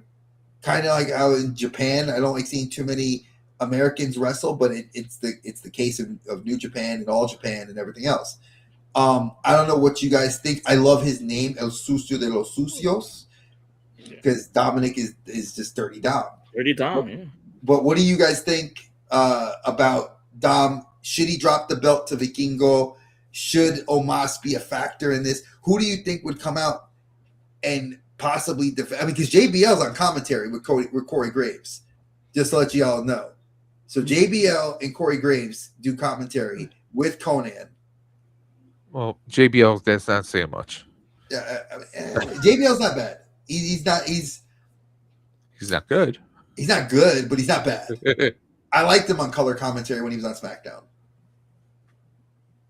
So what do you guys think? AAA's not really well watched. It's only on YouTube. Yeah, I don't have a dog in the race. Yeah, I don't watch AAA, and I seen that it was purchased by WWE, and I do like Rey Mysterio's gimmick, Sucio de los Sucios.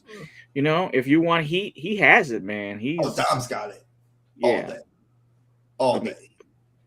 So, and I seen Hijo del Vikingo against Gran Americano, and I think some matches that he did with early on with Dominic, and he's talented as well. I don't see him at this point having that push. I think Dominic is the one who has the push. Oh yeah, WWE. It helps that he comes from a pedigree of his dad. Yeah, you know, Ray. Eddie Guerrero. Tony beat me to it. Tony beat me to it. Tony said it. I'm not. We could argue that, but like Dominic Mysterio. The funny thing is, you look at Dominic Mysterio as a child, and you look when Ray had his mask taken Eddie off Mysterio? in WCW. Just What saying. is it? No, just saying. Eddie Mysterio. Mysterio. What's Dominic's middle name? Is it Eddie? Is it Eduardo? I mean, I don't know. just saying. Maybe. Just saying. While Tony's going on, Tony, keep going. But when Mysterio was young, and he looks just like a young Dominic Mysterio. He does. So I don't have 100% doubt that, regardless of the height difference, which is phenomenal. I mean, the height can come from the mom. You know, for all we know. The hair. Oscar. Yeah. Well, if you want to live the gimmick, you know, you do. Wait. So his name is actually Dominic Oscar Mysterio. So he's Dom. No. Any way you slice it, he's Dom. He's Dom. Well, no, he's using his kayfabe name. That I mean, most guys do. Like, I think LA Knight's real name was Eli, and that's why because he used to be Eli Drake. Yes. When he was in TNA, and NWA. So. Yeah, WWE doesn't always mess up everybody's good name. Yeah, they're being very generous. So I think there is a sense of realism with him. I think that he's super over, even though he doesn't want to be over. People were cheering for him on Raw this past week, and he's trying not to get. Right, he's to be a heel. Yeah, he's trying to elicit the boos, but I think you have to do the Dolph Ziggler. When you're a heel and you're still loved, just roll with it. Like, be the heel that people love. Like Stone Cold. People booed and cheered Stone Cold. They booed and cheered Eddie when he was a heel. They booed and cheered when Shawn Michaels went heel. You know, I think at this point, which time? In his later runs, he was DX. You know, in the later, before he retired, you know, he's still a good guy. And since Dominic came back from legit injury, I think he's not gonna drop the belt. They would have stripped him while he was injured if they really didn't. 100%. You're right. 100%. He's going over. I would say, not even knowing, but just what I've seen him do on Raw. He cheats to win, man. I gotta admit. He lies, he cheats, he steals, just like his daddy. He's easy to hate, but you still love his work ethic. He is a workhorse. That's what I'm saying. He's a workhorse. I think he's going to be good. Dave, what you got on this? My thing is always seeing him touting the belts. I'm just kind of like I'm kind of over that. I would like to see him, lose, drop the belts, but as long as it goes to a good storyline and it goes to someone who is going to carry that along. Don't just like drop it to the first person where the opportunity is, you know? As long as it does, just like with anything we talk about, whether it's movies or TV shows, if it helps the plot, if it serves a proper purpose to just raise the story higher, then yeah, I definitely want him to lose the belts. Because it's just kind of like, it's kind of just, I don't know, what's the right wording I'm looking for. I'm over his attitude of always kind of like always winning.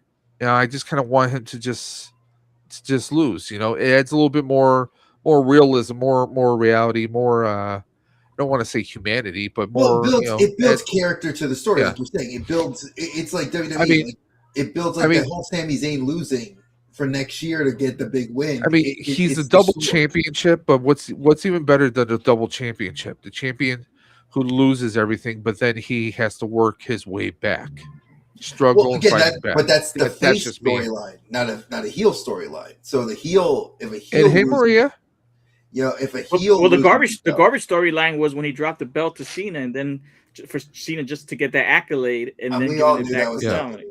I knew it was going to be Dominic getting it back. But what's more I- disappointing than anything is that this image on screen doesn't have his recent beautiful neck tattoo. Facts. Kind of He has disappointing. got some awesome lucha libre style tattoos. Folks, again, Google it. We'll probably talk about it next show. But I want to get off AAA to cover this big one because Tony mentioned it, and I think we need to touch on it. Dave, hit that slide. Okay. Oh yeah. Grand Slam Australia. I cared nothing about the other two matches that they mentioned, which was the Orange Cassidy and the Conglomeration versus the Death Riders for a hair versus hair match. Could care less about that. Tony Storm versus Marina Shafir, hair versus hair match. Cared less about that. These are the three matches that made a difference to me because they're all wrestlers I like. Yes, talented too. Talented. Let's start with the Moxley Takeshita. Moxley, weirdly enough, has become a face after the tournament, the Continental Championship tournament that he just did. And Takeshita, after just dropping the IWGP heavyweight title to Yuji Nagata, which was Yuji's amazing. I cannot wait to see him and what he's doing in New Japan because he is New Japan a la New Japan. Like he wanted the belt to be there. He felt Gaijin champions ruined it. Very interesting, very pro-Japan, pro-Japanese pro wrestler. Very different than Tanahashi and his predecessors. But Takeshita very much speaks very good English, extremely talented, trained under Takeshita. Takeshita trained under Okada, trained with Nakamura. You know, Nakamura and him are friends here in the States. They train together. This is a young boy that's become a lion. And I think Moxley, Moxley's become kind of like the I'm trying to think who I'd equate him to in WWE. He feels like that reliable wrestler. Like he reminds me of the Bret Hart. Bret Hart was that reliable guy could put a belt on. He'll get a match out of you. He'll help you tell the story. Moxley will do that with Takeshita. Do I think Takeshita should leave AEW and go to WWE? Hell yes, he's being wasted. But get the matches, get as much experience as you can with Mox. What do you think? That's either one of you can go. Hit the floor. Tony. Well, Moxley was defeated by Takeshita. Yes, he was. The Continental Classic, which was a great match. Oh, it was. Still, hell of a match. Okada and Takeshita still have unfinished business. We need that. We need that match. That'd be a phenomenal match. The Dave Meltzer 5-star. Moxley's the champ now. Moxley's the champ right now, and I never see this guy not looking good with gold around on his shoulder or around his waist. Sure. He is a 100% company man. This guy gives his body, his soul, his blood, and his tears for any organization that he's in. From garbage wrestling like CCW all the way up to WWE with the Shield, and now as one of the faces of AEW. I mean, he's older. He's older, but he still has, I think, quite a few years left. That bump card his bump card's got a lot left on it. Yeah. So you think Takeshita goes over and takes the belt? So we're gonna get that rivalry of Okada and Takeshita, or do we leave it on Moxley? I think what the push has been seeming to me where they're talking about Moxley seems to like he wants retribution for that loss. So I think there might be a possibility Moxley may go over, and we can still see maybe Takeshita versus Okada for the what's the Okada has which belt? He had the belt that they unified, the Intercontinental belt. Yeah, so that was like the weird belt that was like the TV belt and like the Intercontinental they merged, right? And that's what Okada has. That you could still wrestle to win it again. Yeah, like eventually, Eddie Kingston never got a chance to win that belt back, Right. but we're not going to go there on that because But- AEW does not know how to write a show. But I'll But leave that. Takeshita to me is outstanding, man. This guy has the presence, the look, the height, the skill He's set. amazing.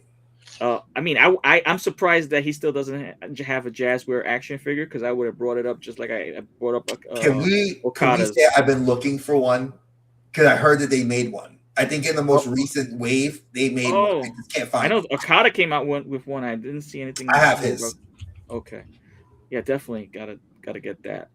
If I find the Takeshita, I'll send you. I'll text you. I think they were on with something with him and the Protostar. Kyle Fletcher, yes. Yeah, Kyle Fletcher, but that kind of fell apart, so I don't see where that'll go. But Fletcher is weird now because we got Tommaso Ciampa, which I was going to say, we got a WWE guy that's now the TNT champion, beat Mark Briscoe. And now Fletcher's looking to go after Ciampa. That's where they branched off, because they seem like they're going to be a tag team, but now that Ciampa is the champion. And I think that was a phenomenal match between Briscoe and Ciampa. And I'm not surprised that Mark would do that, drop the belt. Well, Mark dropped it because I think Mark's looking to just be an ambassador at this point.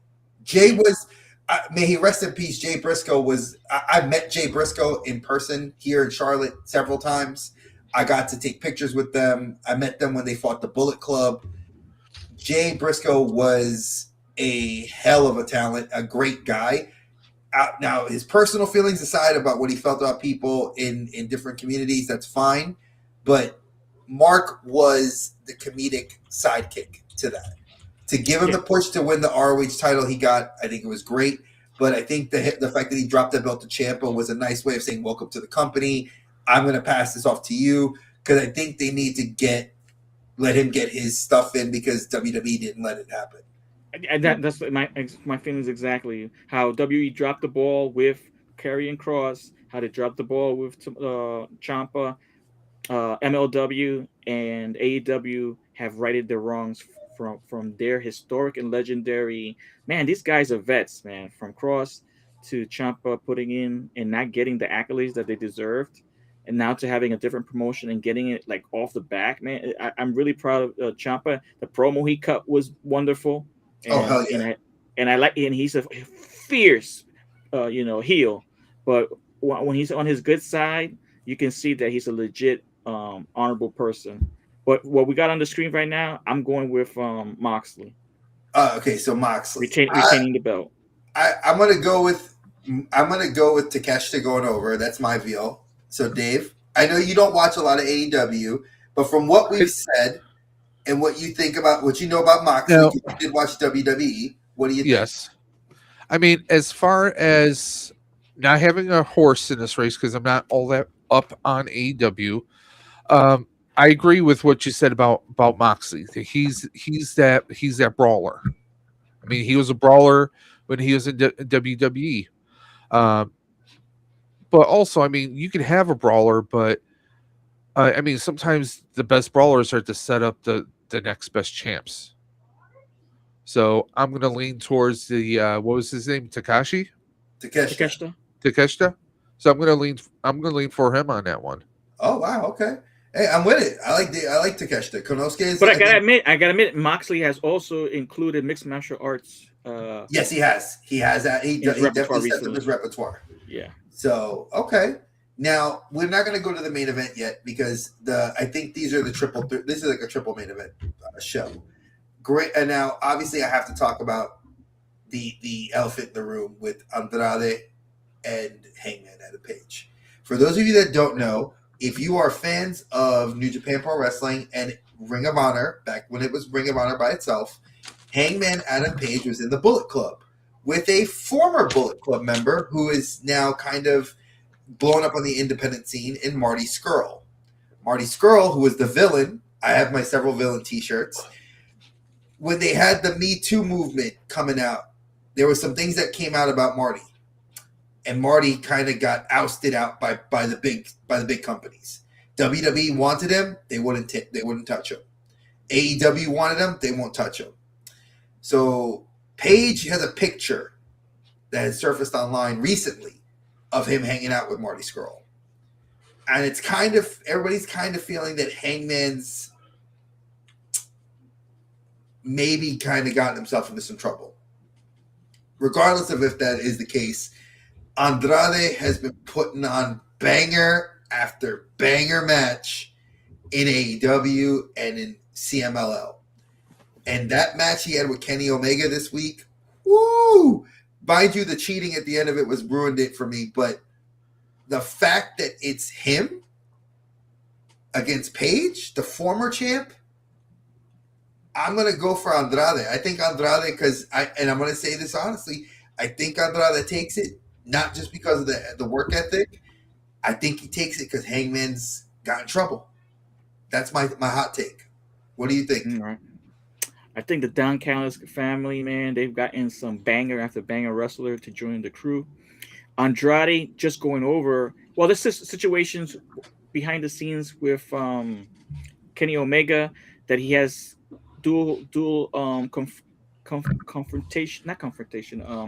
dual bookings. He's gonna be in a video game tournament in Japan and making it a little difficult to get to Grand Slam. Or something like that. I'm not sure if it's the same I'm talking about. I'll interrupt. No, that's Revolution. I'm sorry, that's Revolution. Yeah, I was going to say it's Revolution. Right. The fact that it was a Street Fighter 6 tournament because he's Alex. Because he is actually for anybody that didn't know, they took his likeness, the one-winged angel, which is his finisher for Kenny Omega, and Alex does that in the video game as his super. So in Street Fighter 6, Kenny Omega did the stop motion in he did all the motion caps. So that's why he's that's why he's entering the tournament in Japan for that. So partly to resolve that whole issue, that if he would have gone to Revolution as a major part of it, it kind of like squashes that. Mm-hmm. So, and he did put, like you say, he did put on a phenomenal match with Andrade, and Andrade since he came. Right, that's what I'm saying. That's Kenny Omega versus, but Andrade, Don Callis family has the push, is in incredible shape, is actually one of those heels that still is chanted his name by the audience. Hangman, I think, and you see Swerve is not up here. I think Hangman and Swerve could have been either one facing Andrade. But I would like Swerve. I would have chosen Swerve over Hangman.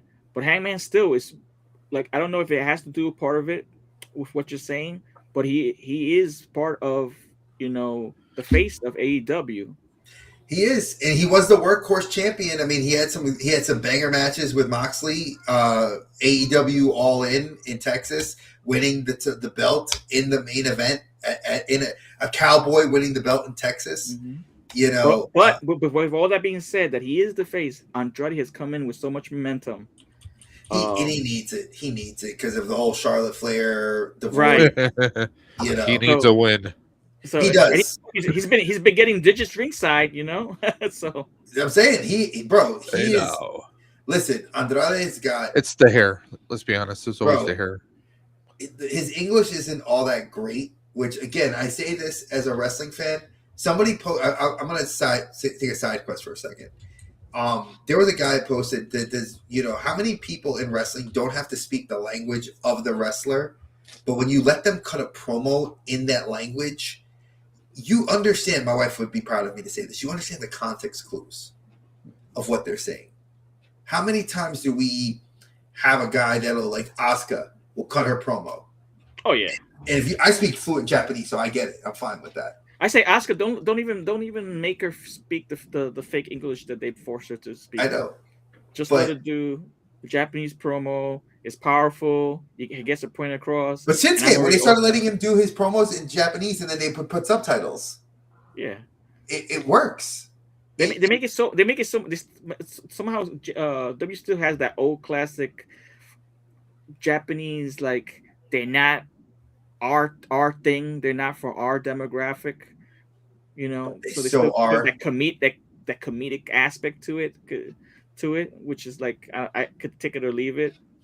But Andrade here, he's coming off of New Japan Pro Wrestling, leaving WWE, Yeah, he If won anything, at Wrestle Kingdom. His team won the embassy. He was yeah, part of the United Embassy. They right. won.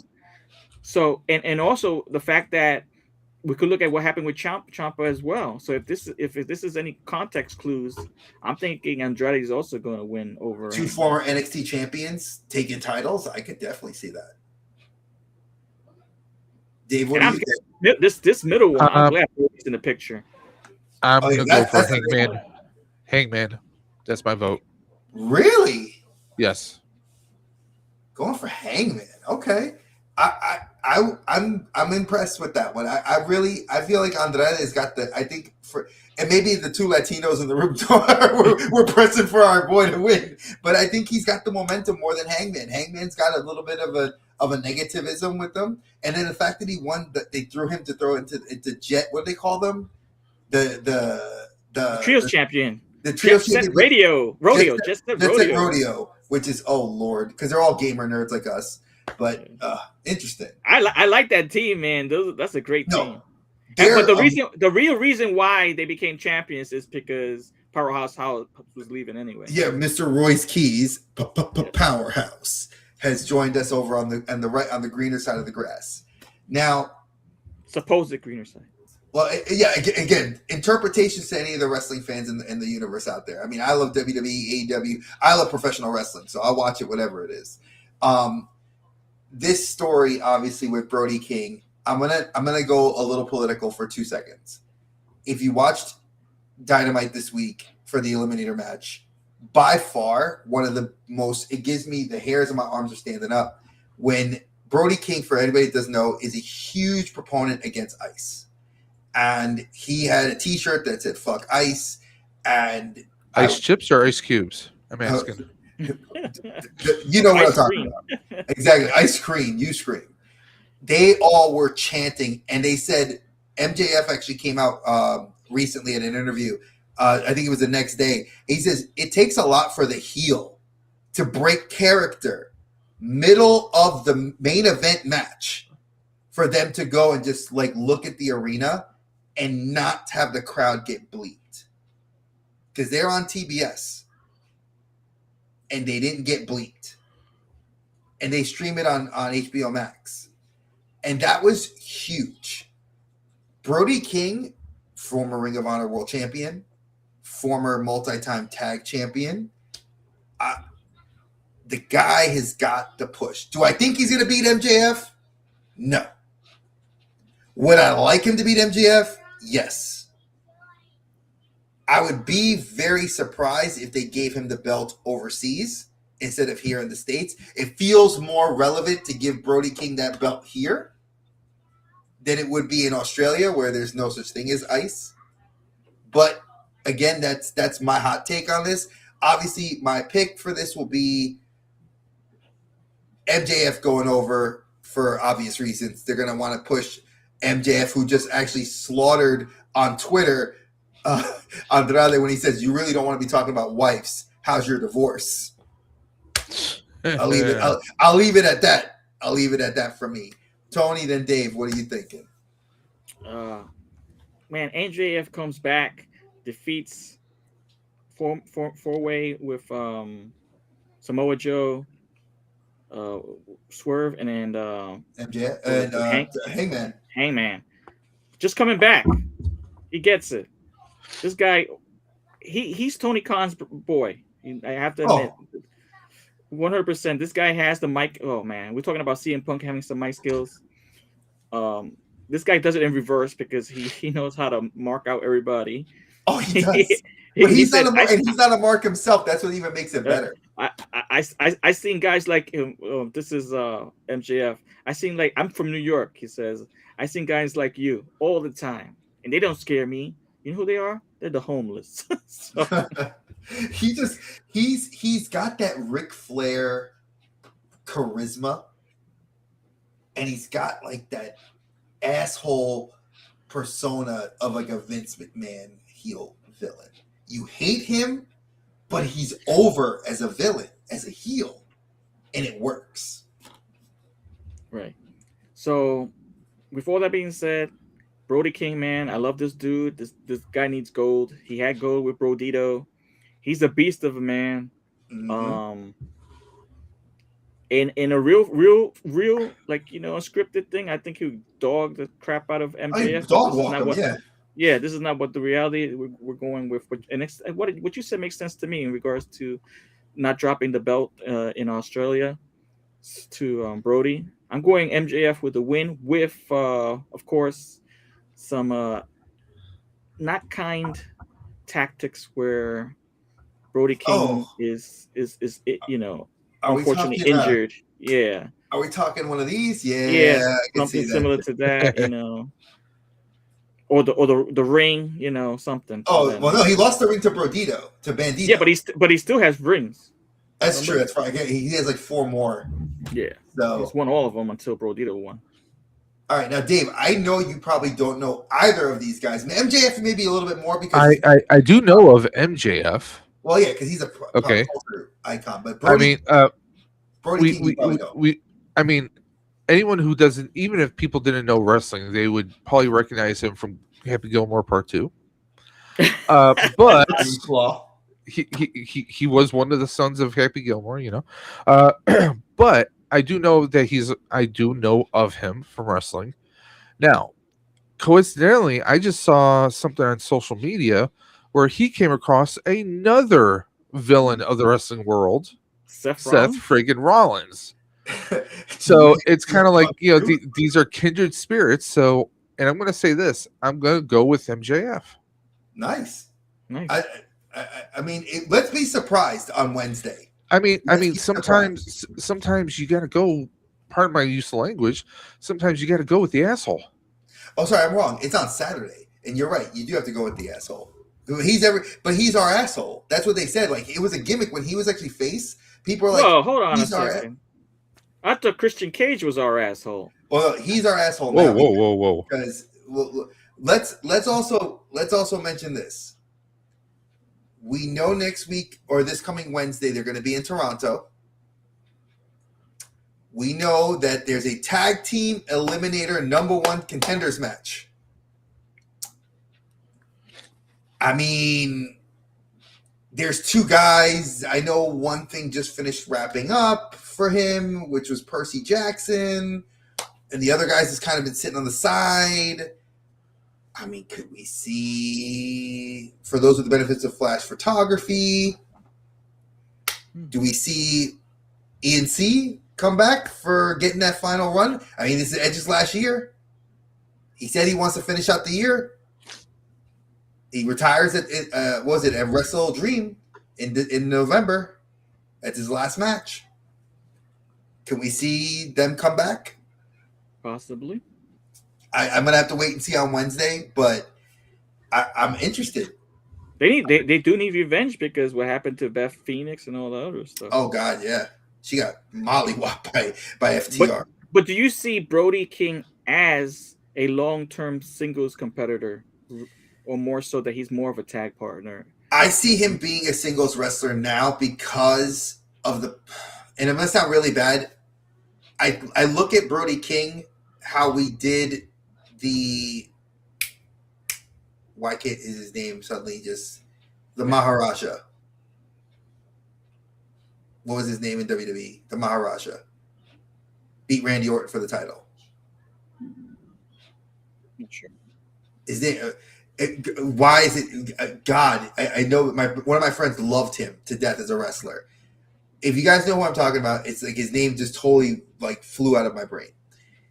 He won because WWE was going to India to try to boost up television ratings because they just had gotten television on Indian television, and they put him. Oh, okay. They put him as the champion. Then it was a political move in that sense. Right now, with the current political climate, and that's his platform that he stands on. He's heavily tattooed. He's a rock star. He actually is in a metal band. Yeah, they actually showed his video. Yeah, he's a comic book artist. He's a comic book nerd, toy collector. Was that Jinder Mahal? Is that the one? Jinder Mahal. Thank you. That's what I was talking about. So Jinder Mahal, who's now wrestling in Maple Leaf Professional Wrestling and in India under the new wrestling promotion out in India, you have Brody King. I think Brody King could be that guy, but it's only going to be because of the current political climate. Could that change? Maybe, but I think Brody King he's a big dude that AEW does not know how to push.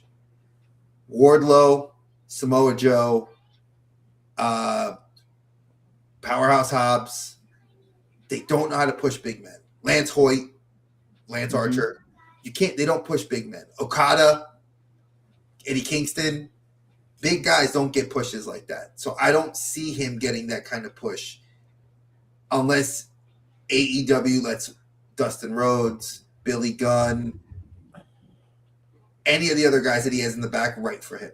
That's my take.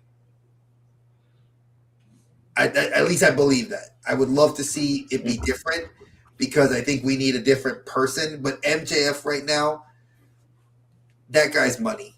You put a mic on him. Swerve is another one. Swerve was the first black AEW champion. I'd love to see Swerve, but his mic skills suck. He sounds like he talks with marbles in his mouth. But does his ring gear look fire? Hell yeah. Panther and Static Shock, freaking Black Panther, Killmonger. Yeah, but who's house? Who's Trey. house? Yeah, That's but Trey, you could have that kid who their dad and mom buys them all the best clothes, but then they still talk and walk like an idiot when they're in school. Well, think about how many people Paul Heyman they had to put with Paul Heyman. One was Brock Lesnar, of course. Oh, yeah, you had Brock Lesnar, CM Punk. Rock. What was it? Well, CM Punk had mic skills, but he was a Paul Heyman guy. But you made him a Heyman guy. You had Cesaro, another Heyman guy. You have who's now killing it. Oh, God, I forgot about Cesaro. Jesus. But no mic skills either. But no mic skill. Braun Breaker, no mic skill. No mic skill. Austin Theory, no mic skill, but he's a Heyman guy. Hey. You know? Yeah, but and don't forget Heyman. Another person who has no mic skills and somehow took some acting classes and has gotten a little bit better on the mic. Roman Reigns. I was about to say Roman Reigns. Oh, good kid. You finally learned how to cut a promo. It only took you 5 years. That's my favorite Cena promo. My favorite was when he clowned Solo Sikoa. When he said, I can do this with a hoarse voice better than you can. I'll see you at the show, kid. And then just throws the mic down. Like, again, guys like that, you're not going to see. And I think that's an art form that, like, Daniel Bryan. The Bucks are actually pretty decent on the mic. You know, Rey Mysterio, when you let him cut a promo, he cuts a promo. Is it great? No. But he knows how to cut one. Dom is thin. I mean, Ludwig, as Grande Americano, kills it on the promos in Spanish. Let him speak Spanish. He's money. Gunther, Ilya Dragunov, Carmelo Hayes, I Am Him, Trick Williams, whoop that trick. There's guys that just have it. Hangman can cut an impassioned promo. Like when he spoke in Spanish when they were in Mexico. Oh, yeah, that was fire. He said, you know, pardon my Spanish, it's not that good. Dude, that warmed my heart. And then he started talking Spanish, and it sounded better than most people in my days. Facts. And then look at Kenny Omega. Omega is amazing, but that bump card is Ospreay. Love Will Ospreay. Love me the aerial assassin. Dude talks with too much of a Cockney accent, and I can't barely understand. Bruv, get your bruv. Bruv. Cockney. I'm like, I can't understand half the shit that comes out of his mouth. But I love watching him fight. The dude can wrestle. You know? It's like Chris Statlander. Amazing to watch wrestle. Sucks when it comes on the mic. Toni Storm. That girl can cut a promo and can wrestle. Oh my God. Her promos are what saves AEW and a lot of times for me. Mina Shirakawa. Girl can't speak a lot of English, but do I care? I'm not watching her for her promo. But the timeless love bombs. You took two people that can do things separately and made it work. Peanut butter and jelly. Babes of Wrath can't cut a promo either, but they're still amazing. No, Willow can cut a promo. Okay. Willow could cut a For the most promo. part. The other girl, Danny XO, or what's her name? You know who could actually? I actually enjoy Tekla's promos. Tekla's a heel. That's why I like Tekla. Tekla, it also came from Stardom, so she had to cut a heel. And it's funny because when you hear her talk, she has like that like Luna Vachon kind of gravel, but she's she like has that European accent, yeah. And she's a prettier. If I had to compare, she's a prettier version of Luna Vachon. Oh yeah, she's gorgeous. Like so, Dave, if you ever want to watch AEW, we're giving you some of the highlight people to look at. But if you think about it, when Jade Cargill, and I still don't know how her promos are in WWE, but she's when she gets on television to wrestle. Before when she spoke on the mic, I didn't care, but she has the physique, she has the presence, and she has the skills, which have just been honed more so since she joined WWE. But I'm sure her mic skills aren't that great anymore. I mean, aren't that great at all. You know, maybe a little improved, but she never really had that talent for being on mic. I don't feel. But her presence and her look and her just her overall Jade aura. Cargill when Jade Cargill said something. My wife just found a ladybug in the house and like it tried to like attack her on the door. It was hilarious just to watch. I'm sorry. The Jade Cargill cut a promo this week on Liv. If you guys didn't watch it, and she gets all up in Liv's face and she's like, "Liv, girl, if you come get me, I'm gonna whoop that ass at WrestleMania." And then she's like, "Bitch, who are you looking at?" To Raquel. I was like, why? Like,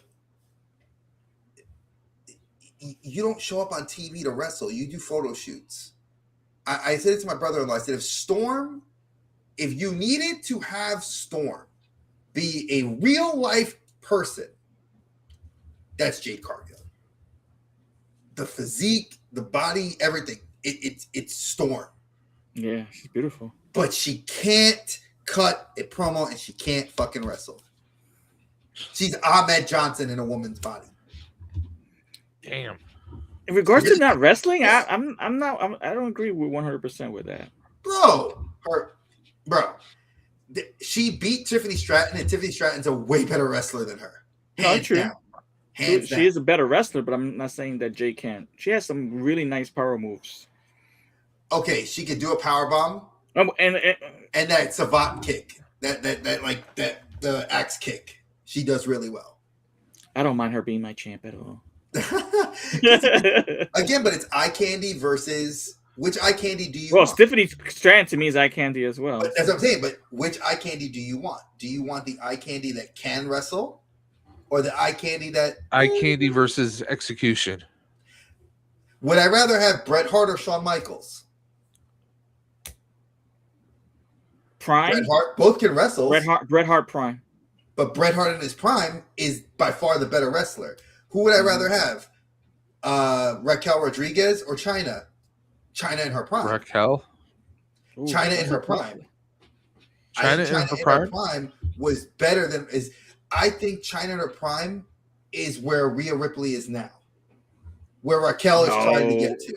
Rhea Ripley has far exceeded Chyna and anything Chyna had done. I mean, Chyna was more brute force. But so was Rhea Ripley. That headbutt, that but Chyna was also something you didn't see before. Rhea's got a bit more. Go ahead. A Jeff Jarrett Chyna match, something unseen before. The Jericho, Eddie Guerrero Chyna match. I think Jericho really brought it out of her personally, more than anything than Jeff Jarrett did. And I'm not going to sleep on Jeff Jarrett saying he's a bad wrestler. He's a great wrestler. But I think that the Chyna Jericho match for the Intercontinental title, that was Jordan Grace Tessa Blanchard. No, I'm not going to count Tessa Blanchard. Jordan Grace versus Cage for the TNA title. When she was the first woman, because they don't count Tessa Blanchard because of all the racist comments and sexist comments she made. If you count Jordan Grace beating somebody that is a huge man in Cage, I think Jordan Grace can do it too. But she's cute. But again, if you look at Tiffany Stratton, she's only 24 years old. Jordan Grace is like in her early 30s. Deonna Purrazzo is a better wrestler than everybody we're talking about. Thunder Rosa, another great female wrestler. She's supposed to be coming back soon. Hopefully. Well, but then she got divorced recently or separated from her partner, she said on social media. And like Thunder Rosa's like, Britt Baker. Okay, who would you rather watch? Thunder Rosa or Britt Baker? That's a fair. Actually. Thunder Rosa's, I think, a way better talent. But if I wanted eye candy, I'm going to look at Britt Baker. Because the doctor will see you now.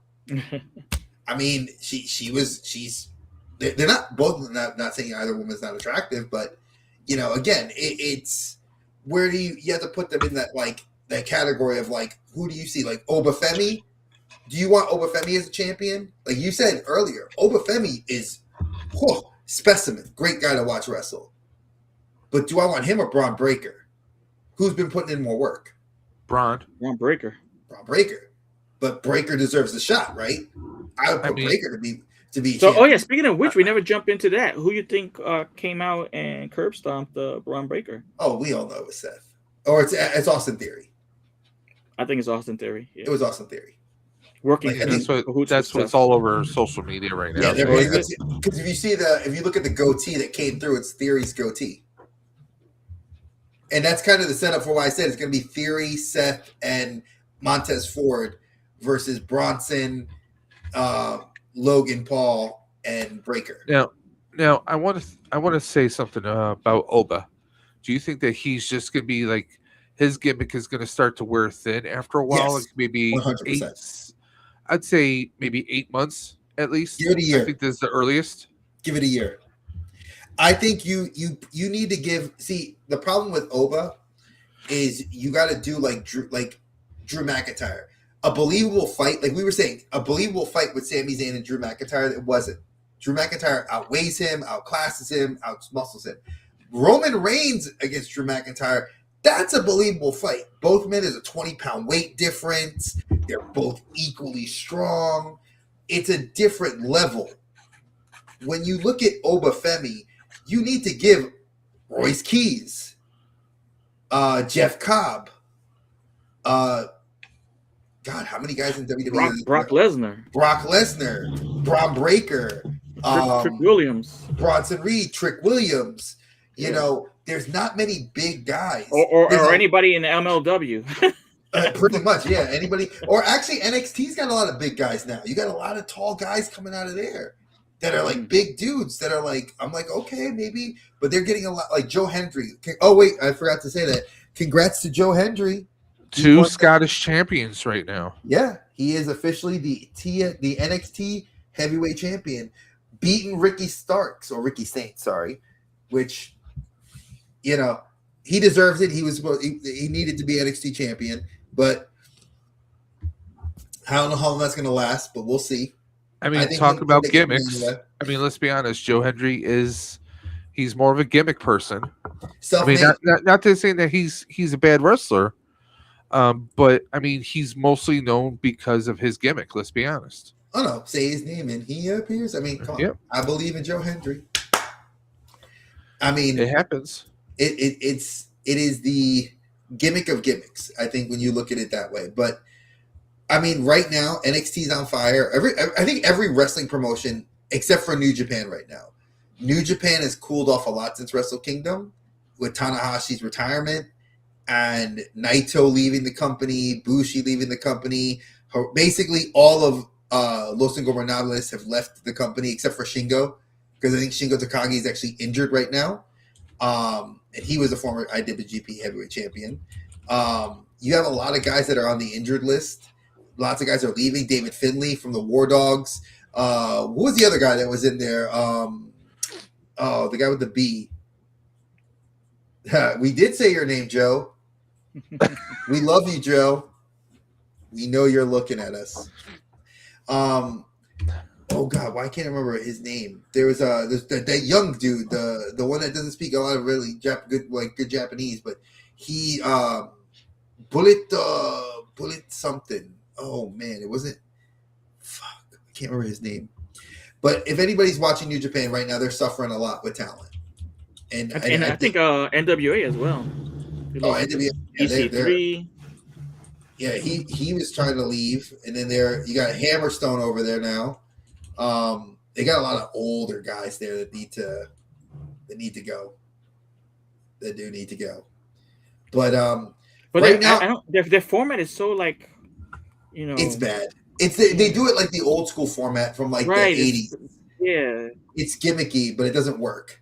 Right. And I think they're on Roku TV now to watch them. You can watch them on that Roku NWA Power. Yeah, I hardly even catch them. It's once in a blue moon that I'll see like a post up on YouTube. Yeah, I usually catch them in the highlights from people mentioning it on highlights. I'll just watch a highlight video that I'll show like whatever it was for the last month.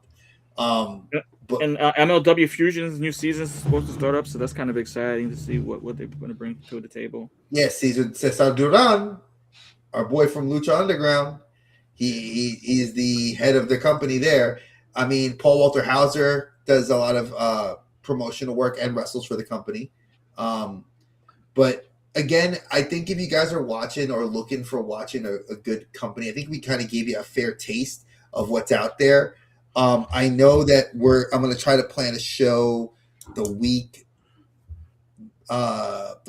after the Elimination Chamber.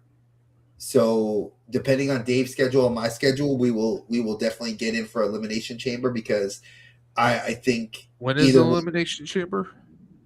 Saturday. It's the end of the month. Oh, okay, yeah, that should be doable.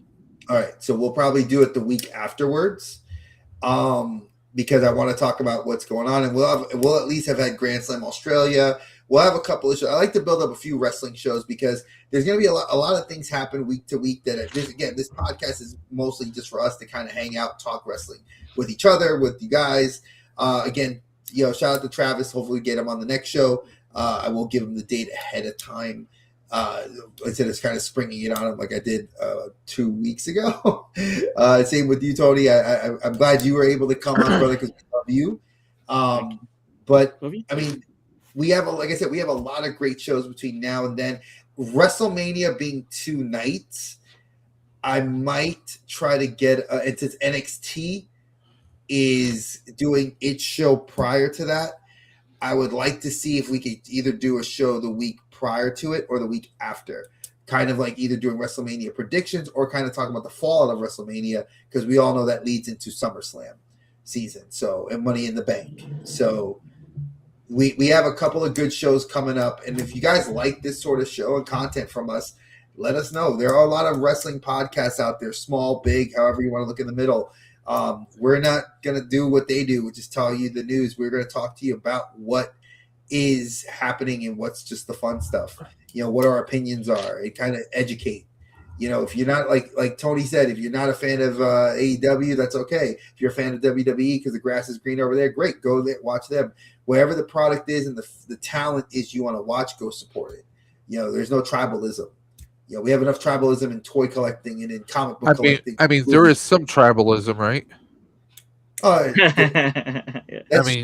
a little bit. There's a little bit. I mean, Dre is our one true tribal chief of the Out of Dimension podcast. We even have a tribal chief sneaker thief. Yeah, the tribal thief. Yeah, which I've been wanting to get that T-shirt too, because I kind of like. Oh, that's so funny. I love Bronson Reed. He's another good one. But again, guys, if you guys like this sort of content and want to see us do it, like I said, we do have plans for other shows for the big ones. Elimination Chamber. Yep. We'll do one for Mania, and we'll do one for SummerSlam, Survivor Series, and then probably if they have a end of the year show. I won't do all in or all out. I'll just kind of throw those in with us. I'll try to plan it around those shows. I know New Japan does not have any other bigger shows till I think after Mania season. Did the one in Jersey already happen? No, the one in Jersey happens in March. Okay. And then that's their big March show, which I'd love to go to. And that's going to actually be, I think, Yuji's second title defense since after Wrestle Kingdom, because he had one this month. He has one this month and one in March. So those will be his first 2 title defenses. I'm trying to think. I'm trying to see. I don't know if MLW may. I know they have a couple of smaller shows, and I know we have Grand Slam, and then we have Revolution. So prior to, we'll have Elimination Chamber, Revolution, and at least another small MLW show to talk about. So again, guys, into this sort of content, let us know. We do love us some wrestling. I love it. It is, like I said, it is probably one of the most things I'm hugely passionate about. It's probably half my t-shirts I own are wrestling t-shirts. Guys, it's wrestling and it's K-pop Demon Hunters, just so you know. No, why do you say it like that? I do love me some K-pop. K-pop Demon Hunters. I actually watched that with my wife. It's phenomenal, man. It is. I love that. We've talked about it on the Outer Dim. Hey, have you seen the hot toys for them? I already pre-ordered them. Oh my! I'm that big a fan. I got them all. I sent Dre a little meme earlier today where it said, you know, it's got Rumi and blanking on her name. They're like, oh, you know, we were told that we spent $1,200 in 1 week, and then you get the third one playing with all the K-pop Demon Hunter toys on the ground. Oh yeah, Zoe. So it was Mira and Rumi were looking at their phone, and then Zoe's on the floor playing with the toys. So like in my house, Mira's my wife, Rumi is my toddler, and Zoe is the teenager because they all pretty much have identified each with their personality types. And I pre-ordered the minute Dave sent me the pre-order when they went up. I pre-ordered Rumi, and then my friend that has sponsored stuff on the show, Andrew, shout out to you at Toyco. He put up Mira and Zoe, and he's like, "You want these?" I was like, "Yes, I do." So I will be getting all three of them. I will probably be keeping two of them. Yeah, check it out, man. What is it? Is it on Netflix? Yes, it's a Netflix only movie. It's great, man. It's great. It won the Grammy for Best K-pop Song. Yes, it did. Now, my teenager and I both agreed BTS, Blackpink, several other bands should have won it before that. But hey, it's okay. Golden is probably one of the most amazing songs. We do have BAFTA coming up in this weekend. It's actually, I think, tonight or tomorrow night, and BAFTA's doing a performance at BAFTA, and then the animated movies, it is nominated for an Oscar for Best Animated Film, and it's going to beat Zootopia. I'm sorry, as much as I love Zootopia too. Zootopia was phenomenal too. It's going to beat Zootopia, hands down. This movie will beat Zootopia. Granted, Shakira's song is not number one in the world. I love this. I love the song for Zootopia too. It's on my phone. It's on the playlist for Peanut in the car. She absolutely loves it. But I think Golden is going to be the reason why. And if it's not, I'll be surprised. I will be very surprised. Because again, it's whew. Yeah, BTS was they're awesome. But again, that's more of a Outer Dimensions podcast sort of conversation. But yes, I'm a big K-pop Demon Hunters fan. Do I love Ultra Carter is a holdout. He's not seen it. You've said that on our show several times. Go watch it. It's worth a watch. Yeah, it's worth a watch. It's on Netflix. It doesn't cost you anything. And here, listen. I'm gonna hit you with this. I'm gonna cut a promo in on this. If you're not watching it, zoom in on me. If you're not watching it because you're trying to say that you're bigger and more masculine than this, I don't care how manly a dude is. That show, that movie, the songs are straight fire. Whoop that trick. It is too good to not sit down and watch. I've watched it 5 times. I have the songs go in my car to watch it. That's it.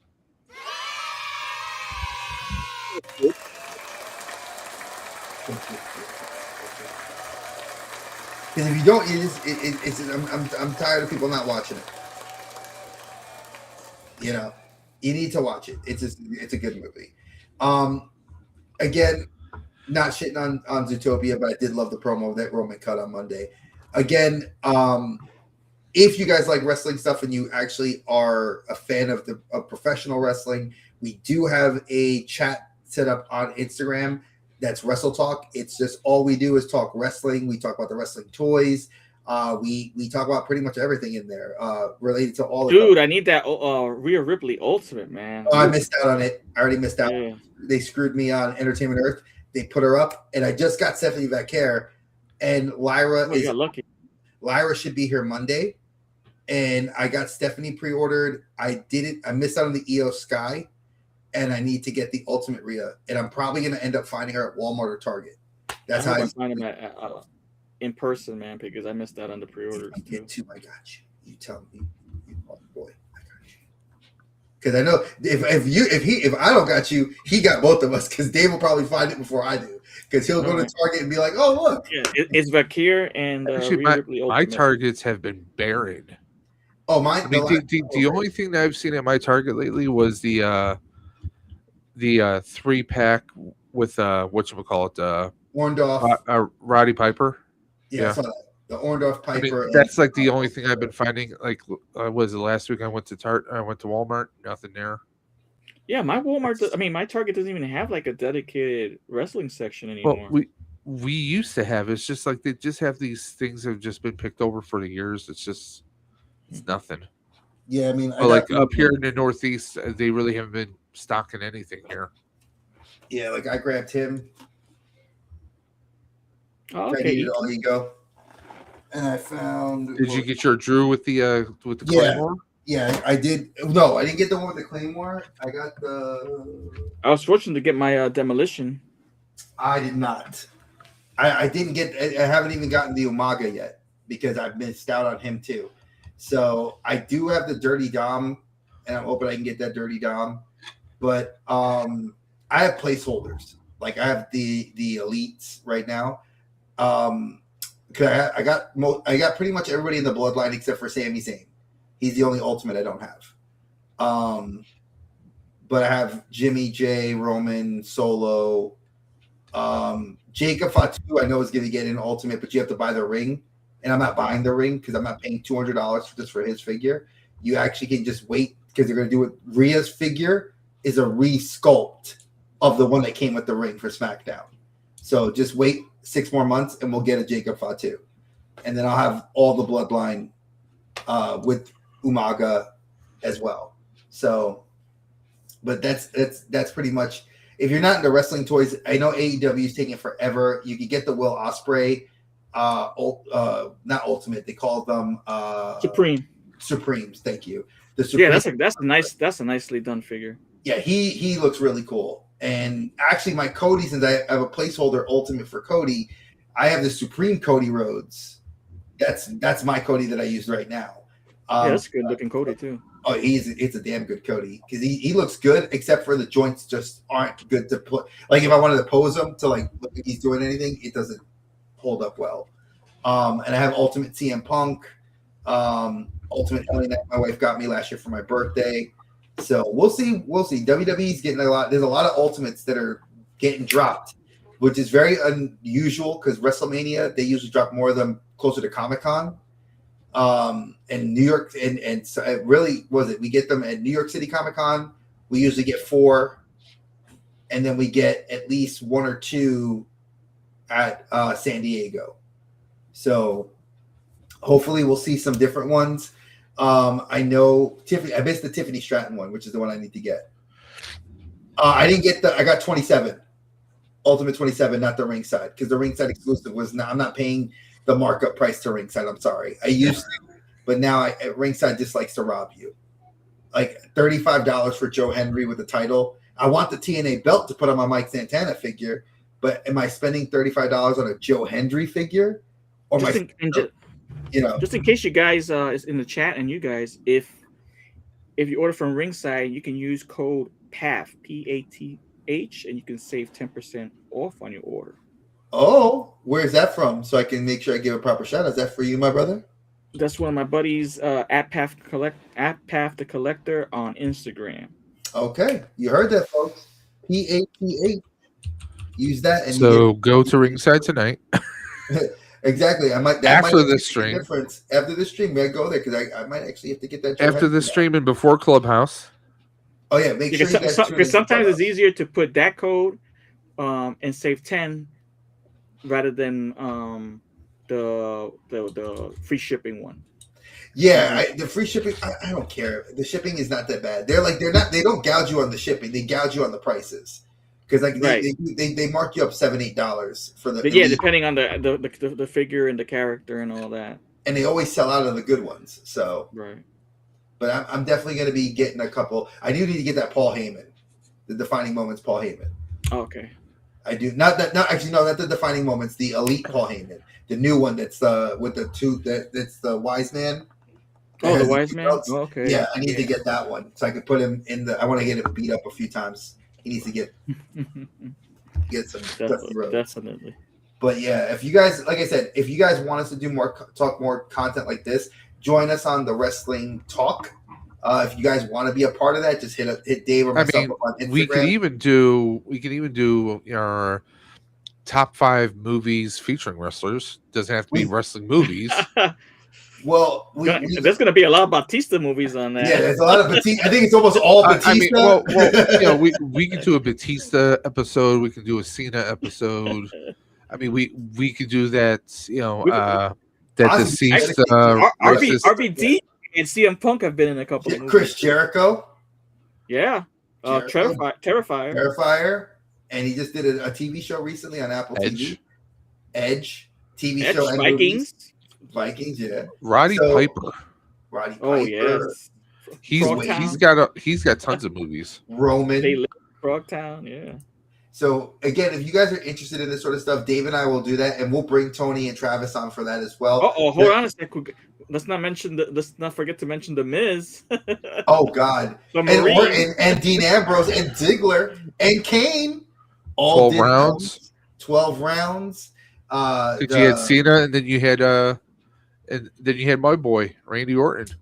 Yeah, exactly. Randy Orton did a movie. Oh wow. Yeah, he did. He was in the second 12 rounds film. It was Oh, okay. Stone Cold. Stone Cold, and then the condensed. That's a good one. Dean Ambrose did a movie as well for WWE. Dolph Ziggler did a movie for WWE. Kane did a movie. Kane did a couple of movies. He did the first horror film for WWE. That was it Jacob something? It was See No Evil. Yeah, See No Evil. Yep. 1 and 2. Jacob Goodnight, I think was his character's name or something like that. Yep. It was a good. Snitsky actually did his own movie too. Who? Snitsky has a movie. Snitsky? Oh God! Well, he does adult movies. I heard. Yeah. I'm just gonna say. I heard. You do like an action movie. Let me ask you: have you ever heard of a movie called Body Slam from the 80s? No. Okay, look it up.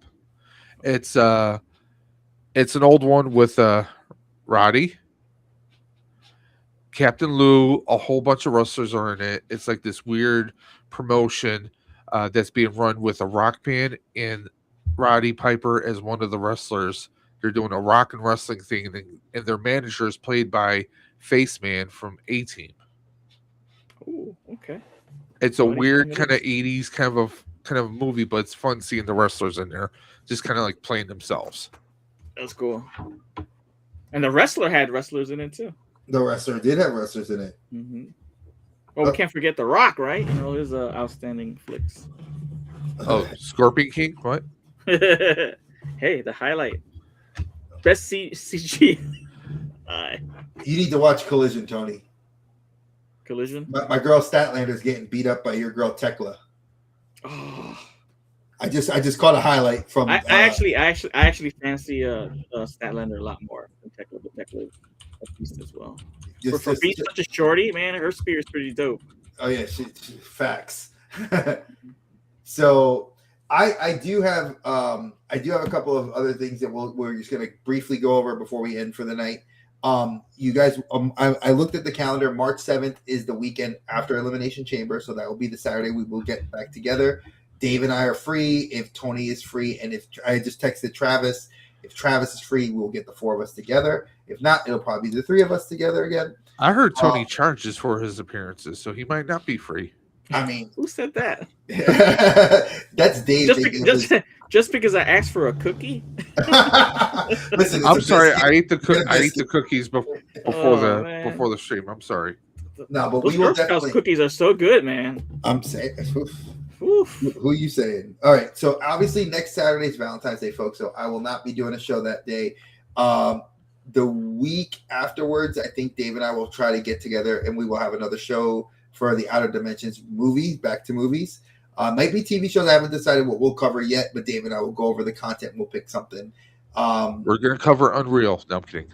Oh, God. No, Maven just did that. I just saw Maven's podcast on that. If you guys want to, go watch his podcast. It's hilarious. Where he spoofs the whole thing. I just think it's so hilarious how he just sounds like a good old boy when he's talking. He's got this southern kind of almost Alabama kind of accent. He's from Virginia. He's from where I used to live in Richmond. Yeah, but he didn't sound that pronounced when he wrestled though. That's what they made a joke about it. They actually said that if you watch his podcast, once he got some money and he got those suits, he started embracing his country bumpkin sale. Why not? But okay, that's what he sounds like. Like a country Karen. But if in case you guys are interested, this will be like I would say like for until Mania season, we'll try to do it once a month. It'll be interlaced in with our other content. We do like to tell you guys we are the lead-in show for Clubhouse. But I do know my brother from another mother here, Tony. He does have a show on Sundays. You guys should be watching. Tony, time for your cheap plug. I got a cheap plug. I'm kind of disappointed my Latin Legion's brethren, Templaro, actually lost the title against Kushida at Battle Riot. But I have a podcast with my three homies, Al, Matt, and Ed, called Latin Legions Action Figure Podcast. We talk about toys from Mythic Legions adjacent and what's in the zeitgeist every Sunday, 6 p.m. Eastern, 3 p.m. Pacific. Their show is amazing. You should watch it, folks. We play games, we talk toys, we have a good time. I had a great time, and I do have a standing invite to come back whenever I would like to, and I definitely will be taking him up on that offer later this year once we have a little bit more scheduling freedom, because I want to get past the Valentine's Day, the Easter, and all that fun stuff. And probably did you buy your wife her gift yet? Oh yeah, I ordered. I did. I took care of it this time. There was a whole big. I'll tell Tony backstage because I'm not going to talk about it on stream. But let's just say our anniversary gift kind of tanked on the gift I bought her. I got the money back, which is good, but I bought her a decent I know gift. Dave knows the story. I'll tell you, Tony, after when we get backstage. All right, sounds good. But watch my brother's podcast every Sunday. Dave, do you have anything going on Tuesday, or are we? I'm probably gonna try a live stream this Tuesday just to keep things up and rolling because, as Dre knows, the not just the Outer Dimension podcast, but Dave's Dimension. Every year we do Stream for the Cure to help raise money for Roswell Park Comprehensive Cancer Institute, right for Roswell. This year we are going to be changing the prizes up a bit. They will actually be all three. They're going to be mostly 3D printed prizes, like props, like this one I just made here tonight.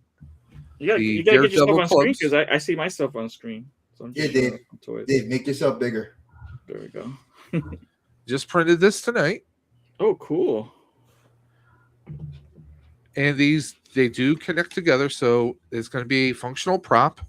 I'm going to be doing you guys can see some lightsabers behind me. I'm going to be 3D printing a couple mystery boxes, so you'll know that it's either Star Wars themes or Marvel themed. There might even be maybe DC themed. I'm going to be working on a few different things to do as prizes. Every year we do it where you donate $10. $10 gets you entered in on every wheel. So every $10 you donate, if we have 6 wheels or 7 wheels, your name is automatically entered on all those wheels. We do a last man standing wheel for each one. I think this year we're probably going to be aiming for about at least a 12-hour stream. Last year we did 24, actually technically 25 hours. But every dollar, every nickel, every dime goes directly to Roswell Park Comprehensive Cancer Institute. We all know cancer doesn't care whether you're old, bald, young, anything. I mean, rock band 3 Doors Down just lost their lead singer today. He was battling a battle with cancer. Oh, wow. 47, age 47. So that hits me and Dre because we're the same age, I've lost people in my family. My wife has lost people in her family. So we do Ride for Roswell for a number of years now. And I've been doing Stream for the Cure. I think this might be year 5 that we're doing it. For me. So, 4 for me being a part of it. yeah. So every year we do a nonstop open stream. It's a hangout stream, and we're aiming for probably most likely end of April, early May. So, keep on the socials. You can follow me at Dave's_Dementia on Instagram. Or if you want to be a part of the Stream for the Cure, if you actually want to help co-host, or you want to collaborate, or you might have something you want to put up as a prize, please, you can message me there or email me at davesdimension78@gmail.com.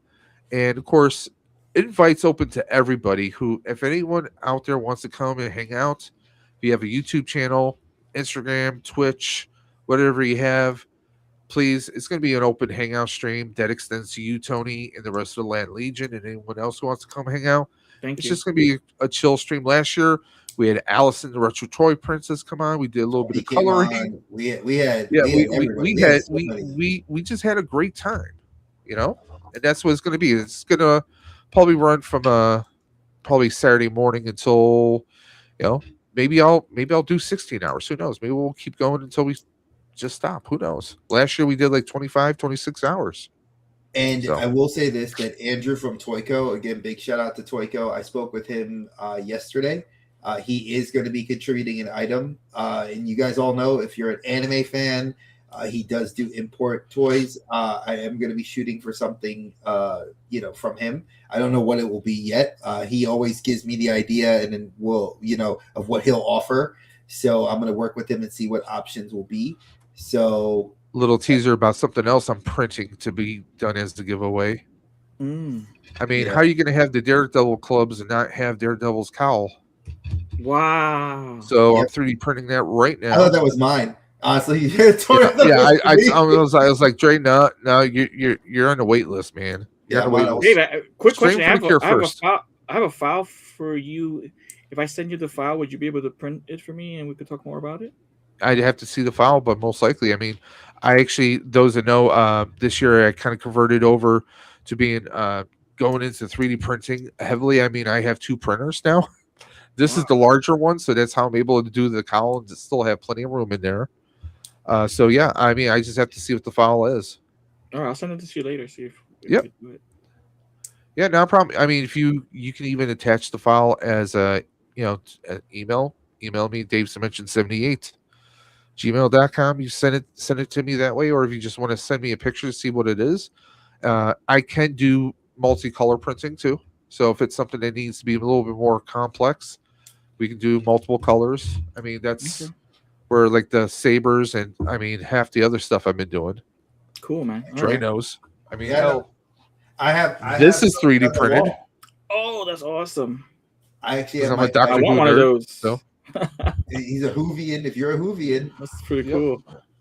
I mean, you see the. Let me just remove the printer very quickly. The firehouse right there. I mean, I 3D printed that. Wow, that's really nice. Yeah, it's actually 1/12 scale, so it is actually not Kenner scale. That's 1/12. Not technically, it's like the 5-inch scale, 5-inch figure scale. Yeah, it's close enough. So yeah, this is all 3D printed. Took me a little over a month, but yeah, 3D printing can be very obsessive, tedious. I can tell.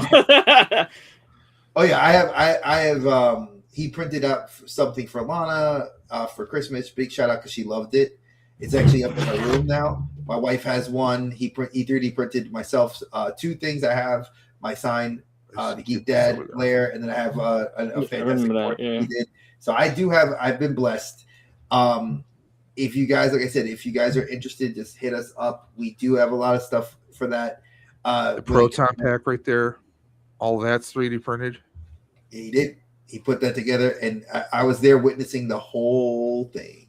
So I got the phone calls of upset Dave when things went wrong, and I got the happy calls when things went right. So, but yeah, folks, I'm honestly, for me, I will say this, like, I'm not really active on YouTube right now because there's just a lot going on in my with just the girl schedule, my work schedule. I do have some things, irons in the fire for some stuff I'm looking to record and put up on my channel. But it will probably, I'm looking to do some Black History stuff. I want to do an updated Blade video on my channel, obviously because Disney did officially cancel it. I do, after watching Wonder Man, I do want to do a dedicated episode for Black History Month for that. And then I want to do talk about Blue Marvel. There's some other things and characters I've been interested in talking about. And there is some content that I'm actually thinking of doing in regards of something I posted on my Instagram. If you follow me on Instagram, Dre the Geek Dad, you guys know I bought my youngest an autism awareness doll. Barbie actually released their first autism awareness Barbie. And I thought it was really cool that she came with like a fidget spinner, a tablet, and it gave me and my wife a chance to have a dialogue with our youngest about how people communicate. And it was a very interesting conversation to have with a 5-year-old that's actually very intelligent. But it's interesting to have like how she explaining how some people don't like loud sounds and that they don't know how to speak, so they have to use a tablet. And I'm very happy and proud that Barbie's doing more of that. And I did pre-order for my wife the Opal Barbie, that's representative of the activist that she was. I did get her that as well. So, you know, I may be bringing some of that content onto my channel, and I am talking with a couple of people that are a little bit more social activists, like my parents were, and I kind of noticed that I'm leaning in that direction. So I might do like 1 or 2 videos. Nothing. I'm not trying to make my channel political by any means or stretch, but it is something I am thinking about mentioning on my channel just for supporting people, because we were going to have a 5th person on the show today, David, our boy D Dubs. Shout out to you, DW. We love you, David. I know what you're going through right now because you happen to live in a place that's going through a lot of crap right now. And just know that you got brothers like us in the community that support you, and we love you, and we did not forget you. But I want you to know that everybody in your community, you came through big time for us last year and helped us out with Ride for Roswell. And I know in your heart that you may not feel it, but people are looking out for you. And we do care about you, okay? Stay strong, just stay mindful, and we are looking out for you. I just wanted to say that from the bottom of my heart, because I know that a lot of people don't shout out their other YouTubers that are going through some shit. He is going through it. I know he wanted to advertise his business, but I wanted to let you know we love you, man. Whatever you're going through, hit us up, and hopefully we get you on the show next time, okay? That's my rant. And guys, we're going to wrap this up because Dre needs to go shine his head. He's got to open up that bottle of turtle wax. I do have to open a bottle of turtle wax for my head, but I will say it was great to be able to have this Outside Interference episode 1 on the Outer Dimensions podcast, where we will have other co-hosts besides myself and Dave. Maybe it'll be just Tony. Maybe it'll be Tony, Travis, and D Dubs. Maybe it'll be just Tony. We don't know, but we don't mind because we love when wrestlers break the wall and have to get in the ring and interrupt that 3 count. Break the walls down. You got to break those walls down wherever the hell you are, Jericho. Get your ass to WWE. I'm sorry, I had to end that rant with just that. But instead of saying we're going to exit the dimension like we always do, make sure you can break out that 3 count. Kick out when you can, folks. And just, you know, like I'm gonna borrow Dave's line. Dave, you gotta say it because you're a Ghostbuster. You gotta say it. Say it. Guys, like we always say, keep on busting, and we'll always catch you on the flip side. Take care, guys. Peace, y'all.